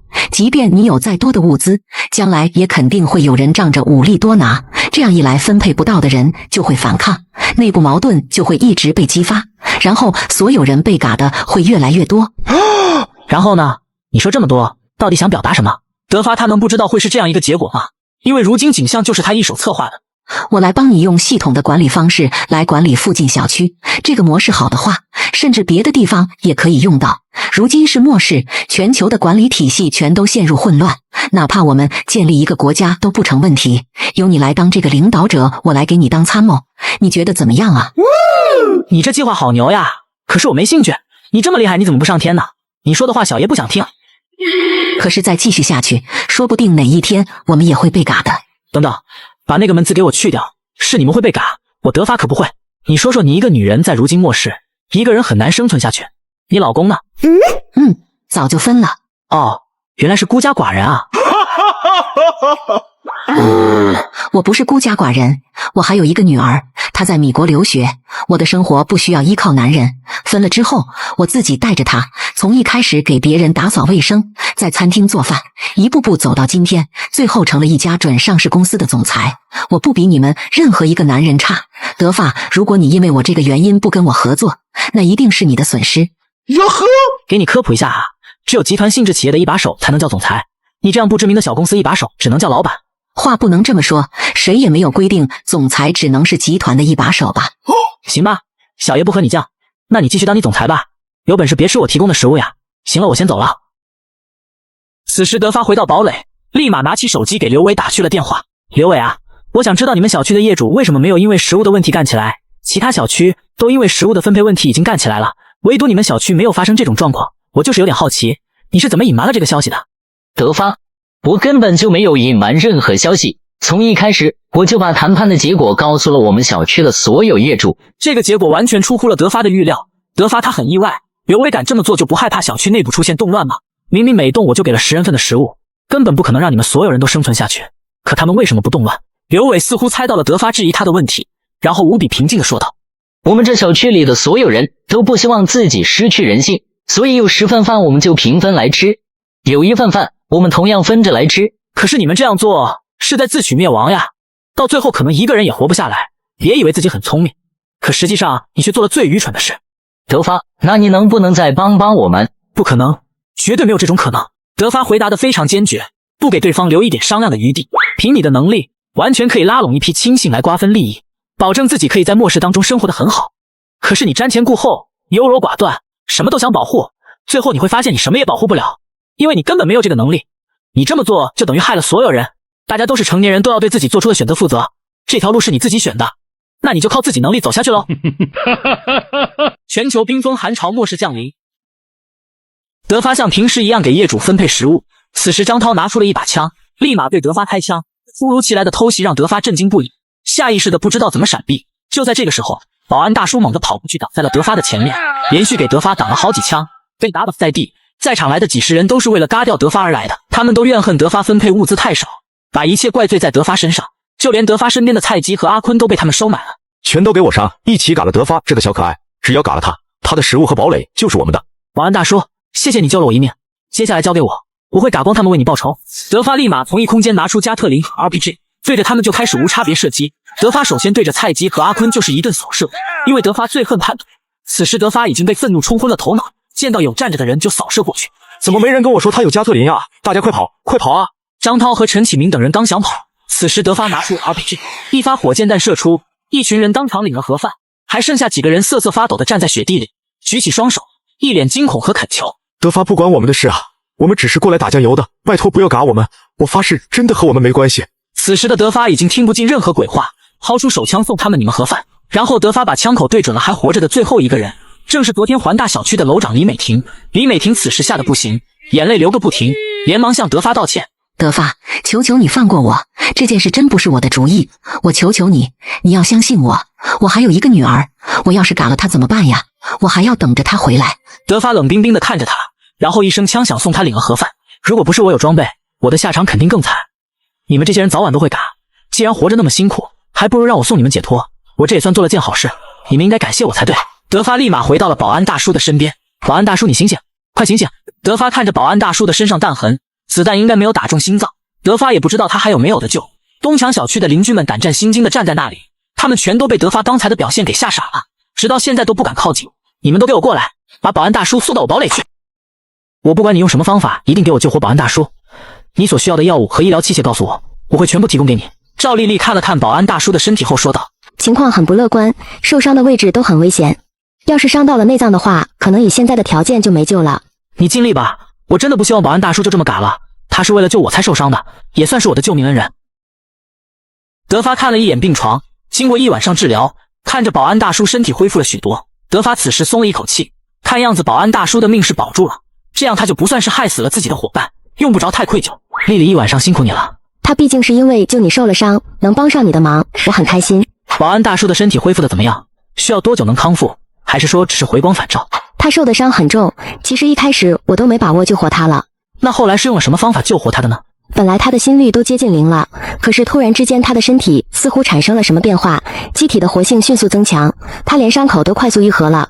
这件事情我也没有办法解释。德发听完赵丽丽说的这段话后，心头一惊，这种变化他再熟悉不过了，因为在他自己的身上就发生过一次，很可能保安大叔是觉醒了某种异能。保安大叔既然变成了除了我以外的第二个觉醒异能的人，濒死的状况难道会觉醒异能吗？这可能就是觉醒的先决条件之一。如果真是这样的话，条件未免也太过于苛刻了吧。丽丽，从现在开始，你每天要给保安大叔注射一定剂量的肌肉松弛剂或者镇定剂，不能损伤的身体，但是要限制他的行动。赵丽丽有些惊讶，但是略微想了想，便猜测到了什么。那个保安是不是也像你一样觉醒了某种异能？我想应该是的，但是对这种事情我们毫无经验，也不清楚他之后会变成什么样子。你知道绿巨人吧？他就是被伽马射线影响导致的变异，万一保安大叔也变成了浩克，难以控制，很大几率会把我的堡垒给拆了。这个简单交给我就好了，我会让他暂时动不了的。德发处理完了家中的事情之后，就来到了东墙小区。有一件事情也是时候去做个了结了。德发来到白小倩和林素素等人所居住的房间，房间没有电，光线非常的暗。看到此时的白小倩正在吃狗头。哈喽呀，白小倩。德发看了看地上的昆体，通过身上残留的衣服，德发判断出来那是属于林素素的。怪不得我不给你食物也能苟活到现在，真不愧是好闺蜜啊。德发，你为什么还活着？为什么那群邻居他们那么多人，连你一个都打不了？他们真是乐色。你这公交车，你以为自己偷偷联系陈启明那些人，又策反了蔡姬和阿坤就能嘎掉我？你真是太愚蠢了！就你这种智商，活该被人当成玩物耍来耍去，最后活成如今的现状。德发，我真恨你，我有今天都是你造成的。明明你一直是喜欢我的，可为什么突然就不喜欢了？还不给我物资，这是无耻的背叛！你连我这么一点考验都做不到，你还是男人吗？原本只要你再坚持那么一下下，我就答应嫁给你了呀。可是你为什么要为了那个臭女人丢下我？我恨你，我恨不得亲手把你和那个臭女人给嘎了，吃了你的昆体。臭女人少废话，你以为我来干嘛的？我就是来送你上路的。德发，你就放过我吧，我不想被嘎呀！求求你放过我，德发，我给你看我的昆体好不好？德发，放过我，放过我呀！你让我做什么都可以。倩儿真知道错了，真的知道错了。如果不是你次次想暗算我，我还会让你苟延残喘的活着。可惜你做错了。德发此时也不废话，一枪让白小倩领了盒饭，就此白小倩下线。全球冰封寒潮，末世求生。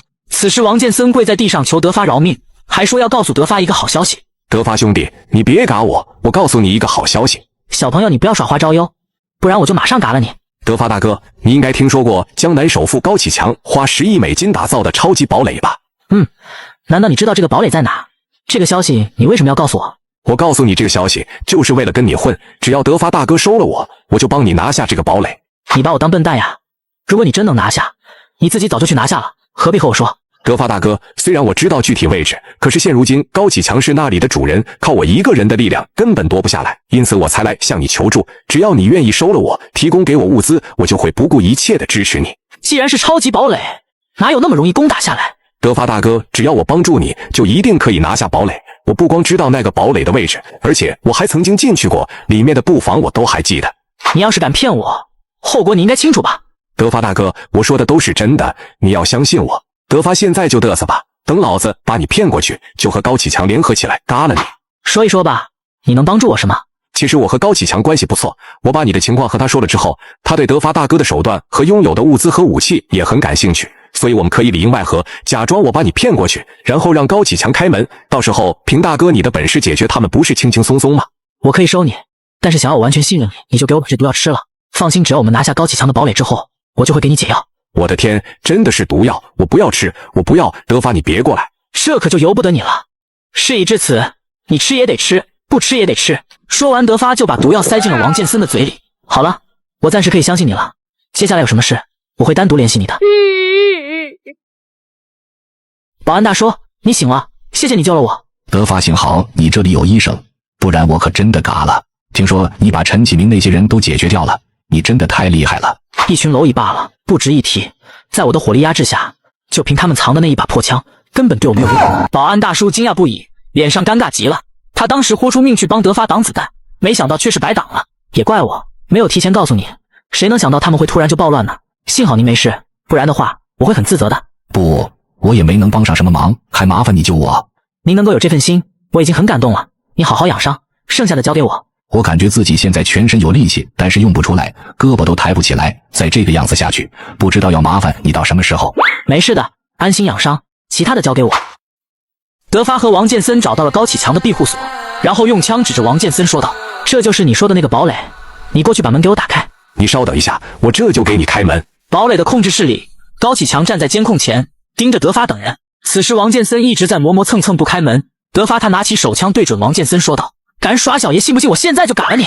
德发不要呀，我能开门，一定是能开门的，你再让我多试一试。他鬼鬼祟祟地靠近大门，实际上是在给监控使眼色。控制室里面，高启强听懂了王建森的意思，那是在告诉他，如果这一回没有拿下德发，他就会赶；如果我赶了，就没有人可以帮他把德发引诱过来了。高启强想了想，心中其实没有那么信任王建森这个人，可是一想到这座堡垒，从现代防御学角度而言，堪称无解的防御，高启强也没啥好怕的。高启强然后按下了开门的按钮，而此时外面的门已经被打开了，他们来到了一条长长的通道。控制室内，高启强在控制台上按下开关，与此同时，通道内部出现大量的催眠气体，将二人瞬间淹没。可以过去把他们控制起来了。高强度催眠瓦斯气体，只要吸入，就会陷入长达24小时的昏迷状态，就算醒来后，也会短时间陷入无力状态。而他却不知道，此时的德发戴着防毒面罩，同时利用异空间将身边的催眠气体都给吸纳了进去。然后德发假装昏迷的躺着，而王建森才是真的昏过去了。外面传的德发有多么神，但是在我看来他就是蠢，我收拾他没有费一点力气。经世这么多年，我花了这么多钱，不就留着现在用的吗？这不是就是预料之中的事情吗？我这座庇护所可是花了几个亿美金打造的，要是连他这么一个小瘪三都对付不了，我的钱不是白花了吗？德发趁着他们在放松警惕的时候，把之前吸收进去的那种催眠瓦斯释放了出来。他们两个说着说着就晕倒在了地上。小可爱，你醒了？你是怎么做到的？小爷，我的手段还多着呢。我们现在可以聊聊合作了，聊得开心的话，我会考虑放你一马的。德发，你不要嘎我，有啥要求你可以说。小可爱别害怕，放松放松。我来的时候你没有要我的命，那我也不会嘎你。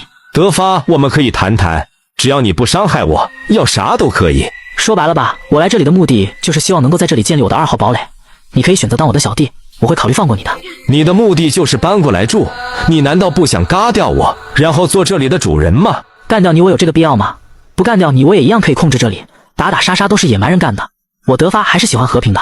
我可以答应你，德发，你先放开我。高总，你这样就太不懂规矩了。我已经表现出了自己的诚意，你的诚意呢？你想要什么东西？这个堡垒里的东西我可以让你随便挑，那些东西我都不缺。那个我想吃鱼了，不对，说错了。我呀，希望你把这栋堡垒的结构图和控制权交给我，只有这样子，我才能彻底相信你。高启强一脸犹豫，德发不给他思考的机会，直言说道：“如果你不交出来，我无法保证自己能安全的在这里生活。我只是想要结构图和控制权而已。再说了，就算你不给我，我自己花点时间也能摸索出来吧。”那恐怕你还是很难做到的。我这栋堡垒没有你想象的那么好控制。高总，好好和你说话不给面子是吧？如果你这样一直不给面子，我现在就可以嘎了你。好，你别急，如果我答应把控制权和结构图交给你，你能保证不嘎我吗？我说过了，我德发这个人非常喜欢和平，而且末世之后，我还希望能够和高总一起吃鱼呢。高启强无奈只能相信了德发所说的话，因为此时他没有别的选择，因为德发随时可以嘎掉他们。不一会，高启强把堡垒结构图和使用说明书交给了德发。德发，现在你可以放了我们吧？别急嘛，我这就送你们2个回老家。德发掏出手枪，2个人立马领了盒饭。从现在开始，这个堡垒的主人就变成我德发。全球冰封寒潮末世降临，我重生后花1个亿打造梦死堡垒。王建森想让德发履行承诺，可是德发翻脸不认人。老王呀，赶紧拿着这些物资马上消失，这些食物够你吃上好几天了。王建森无法接受，他希望这是他听错了。德发大哥，我没听错吧？明明我帮助你得到了这座堡垒，为啥不收我当小弟？我不想再看见你了，在我反悔前消失。德发大哥，你答应过收我当小弟的。我是答应过你没错，但是我可以不认账。如今末世有实力的人就有反悔的权利，你不接受也得接受。你不能这样呀，德发，你得说话算数。我帮了你这么大的忙，只求你保护我，给我物资，这个条件你都不能接受吗？你这个样子以后会被嘎的，没有人会信任你。那又怎么样？起码我能活得很好。末世当圣母的人才会被嘎，赶紧走，这些食物省着点吃，够你生存1个月了。我对你已经是仁至义尽了。不行，我不走。不走那由不得你。我希望我们之间可以和平解决，而不是让你用枪指着我的头。我不能走，毕竟我身上还有你下的毒呢。根本没有什么毒药，只不过是风干的奥利给罢了。你不会嘎的。王建森一脸痛苦，又一次的被德发耍了。那我也不走，你要遵守承诺。我帮你拿下了1个堡垒，你就给我这么点东西，这远远不够。跟我谈公平你配吗？你可别忘了，你可欠我1条命。上一次我本来要嘎了你，但是我没有。如果你现在不走，你就走不掉了。别让我改变主意哦。行，我走。德发，你给我记着，早晚有一天我会嘎了你的。王建森怒气冲冲地朝着通道走去，德发立马拿出 RPG， 一发 RPG 就让他领盒饭。你觉得我会让一个想嘎我的人生存下去吗？我本来想放过你，你既然威胁我，就凭你也配，所以我不算是忘恩负义。那个时候我们俩就两清了，嘎了你也是活该。德发刚走出堡垒，却被一个温柔的声音给叫住了。请您务必等一下，我有些话想要对您说。听到那个温柔好听的声音，德发彻底确认眼前的那人是谁了。他的眼睛里露出意外而惊喜的神色。你是柳如烟吗？对，是我呀。我已经3天没有吃过饭了，我能不能跟着你？我不想嘎掉。如今末世下，大家的日子都不太好过，你想让我带你走，你得给我个理由。我只想要一口吃的，只要你愿意给我，我可以答应你任何条件。任何条件？这可是你说的。那行吧。德发打消了回东墙小区的堡垒，去接赵丽丽的念头，又返回到了堡垒里。这不是高启强的家吗？现在姓张了。总之你记住这个地方，现在的主人是我。我能不能借用一下这里的浴室？好久没洗澡了。可以啊，随便用。我出去一趟，你在房间躺着好好休息。哥哥，你什么时候回来呀？我一个人有点害怕。你不用担心，我只是出去接个人过来，很快就回来。那好，哥哥你快去快回呀，我会想你的。德发忽然之间脑海中浮现出一个念头，那个我想拜托你一件事。我在老家有一个朋友，人对我挺够意思的，但是他被坏女人给骗了，我想给他找个伴。我想让你帮我这个忙，毕竟你在贵妇圈的人脉还是比较广的。年纪稍微大一点的，你那个朋友不会介意吧？年龄不是问题，我那个朋友40来岁，他个人更喜欢成熟一些的女人。如果这样的话，我可以帮忙。我跟你说的你都懂了吧？我知道你想给我找个家，如今末世我没什么意见，只要他对我好就行。好，你跟我走吧。德发回东墙小区的路上，被4个人4条狗给拦住了。此山是我栽，此路是我开，要想从此过，车和女人留下来。德发冷冷地看着他们，然后他迅速地掏出手枪，对准了那些人。尤克，第一次竟然敢挡我德发的路，我不想惹事，希望你们识相。这里是我们莽村的地盘，你想过去，留下车子跟女人。德发没想到这群人这么莽，难道当他手里面的枪是空气吗？你们看不到我手里有枪吗？能不能给我点面子？你知道莽村的莽是咋来的吗？就凭你一把小枪，能有几颗子弹？把东西留下，我们可以放你一条活路。那我拿出这个，你们该如何应对？德发对着4个人一发 RPG 就带着他。此时那4条狗朝着德发冲了过来，德发打开异空间，把几条狗收了进去。德发离开之后，很快来了一批人，一群莽村的人看到4具昆体，都震惊了。我早就说过了，遇到来路不明的人，不能急着出手，这下子可好把自己给搭进去了。一边的李德彪看了看周边，说道：那个人很有问题，他有雪地摩托车，身上还带着枪，而且狗也莫名其妙消失了，肯定不是一般人。刘老三阴沉着脸，这一次是他带队出来的，现在人嘎了，狗丢了回去之后，他很难跟村子里的人交代。敢动我们莽村的人，我们不会善罢甘休的。这件事有点诡异，说不定那个人和雷子一样都有超能力呢。我们还是回去请村长打主意吧。保安大叔，你要老婆不？只要你开金口，我就给你送过来。全球冰封寒潮末世降临，我重生后花1个亿打造末世堡垒。因为前几天保安大叔救过德发一命，德发为了报答他，准备给他送个老婆。保安大叔，你要老婆不？只要你开金口，我就给你送过来。好呀，那你就送过来吧。保安大叔单身40多年了，因为经济问题娶不起，此时听到德发要给他送个老婆，保安大叔激动坏了。人在哪呢？德发，我等不及想见见了。他就在门口，我这就让他进来。很快，二人来到了客厅。保安大叔看到李美丽后，立马认出来了，惊讶地说道：“你就是李美丽，真漂亮呀！”你好，你就是德发说的那个保安吧？我愿意跟你过日子。两个人彼此了解一段时间后，德发对他们说道：“这间房子是我以前买的，现在送你当做婚房，我和丽丽就回去了，不打扰你们的2人世界了。”德发，这套房子都是你的心血啊，你送给了我不合适吧？你给我的已经太多了。不用客气，毕竟您救过我的命，对我好的人我会加倍或者10倍对他好，反之也一样。我和丽丽就先回去了，不打扰你们的2人世界了。德发走之前把厨房塞满了物资，足够他们2个人吃1年的了。保安大叔和李美丽把他们送到了楼下。德发走的时候，指了指一边的汽车说道：“你现在也成家了，以后自己出去找物资，没有车不行，这辆送你了，以后有空也可以去我那里玩。”不行，这绝对不行，我不能再要你东西了，你给我的东西已经太多了，我不能再贪心了。再说了，你把车给我了，你怎么办？我随便一点就可以了。德发打开一空间，顿时在雪地上出现了一辆雪地车。好家伙，你管这玩意叫随便？你这辆车也是最新款，都是雪地防滑的，我就开过几次而已。谁让你救过我，我只好忍痛割爱了。好厉害，这就是空间吸引能力的强大吗？真让人羡慕。德发在开车回堡垒的路上，却被一个风系异能者操控的一道龙卷风拦住了去路。德发打开异空间，把那道龙卷风收了进去。怎么回事？我的风本来马上都要打到那个人了，怎么就突然之间消失了？因为操控那道龙卷风对操纵者的他而言消耗很大，身体被掏空了一样。雷子，你没事吧？我没事，他肯定也是异能者，而且我搞不清楚他的能力。我们先回去吧。德发下车，拿起 RPG 对准他们几个人就发射过去。雷子似乎察觉到了危险，立马挥手，一道龙卷风挡在了他们前面。德发打开了异空间，对着雷子他们刚才那道龙卷风就还了过去。2道龙卷风迅速碰撞到了一起，瞬间爆炸，2道龙卷风消失在了原地。有本事的话，你们就追过来，不过下一次可就是在我的主场了。德发没有恋战，而是开车迅速的离开，朝着新堡垒开去。赵丽丽很快来到了2号堡垒，2个女人也碰面了。怎么是你？你怎么在我哥哥这？你们2个难道认识？她是我表姐。德发也没想到自己的2个女人还是表姐妹，看你们2个的状态，是不是有啥矛盾呀？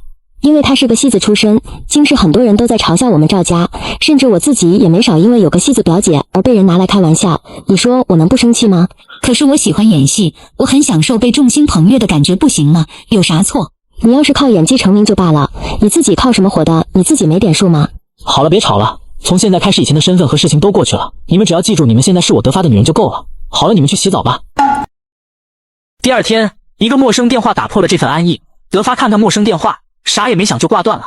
可没想到电话挂断后又再次打了过来。你他喵的谁啊？没完了是吧？电话那头没有回应德发的问题，自顾自说道：“张德发，男，25岁，曾经生活在黑市京南区东墙小区28号楼188号，2025年6月搬去东墙小区别墅区8号。”他准确无误地说出了德发的个人资料后，德发此时更加的确信对面一定是个顶尖的黑客。他千算万算没有算到，有人会通过网络的方式获得他一个大男人的资料，这人不会是弯的吧？德发顿时有点恶心。我还知道你现在就住在金桥庄园1号，那本来是高启强的住所，看来他已经嘎了吧？好牛呀你！我想知道你是谁，目的是什么？我们现在是邻居，我也住在金桥庄园，不过你可别打我的主意，不然我随时曝光你的信息，你也不希望你的位置让所有人知道吧？难道你跟我说这些就是想威胁我？说白了吧，我看上你手里的物资了。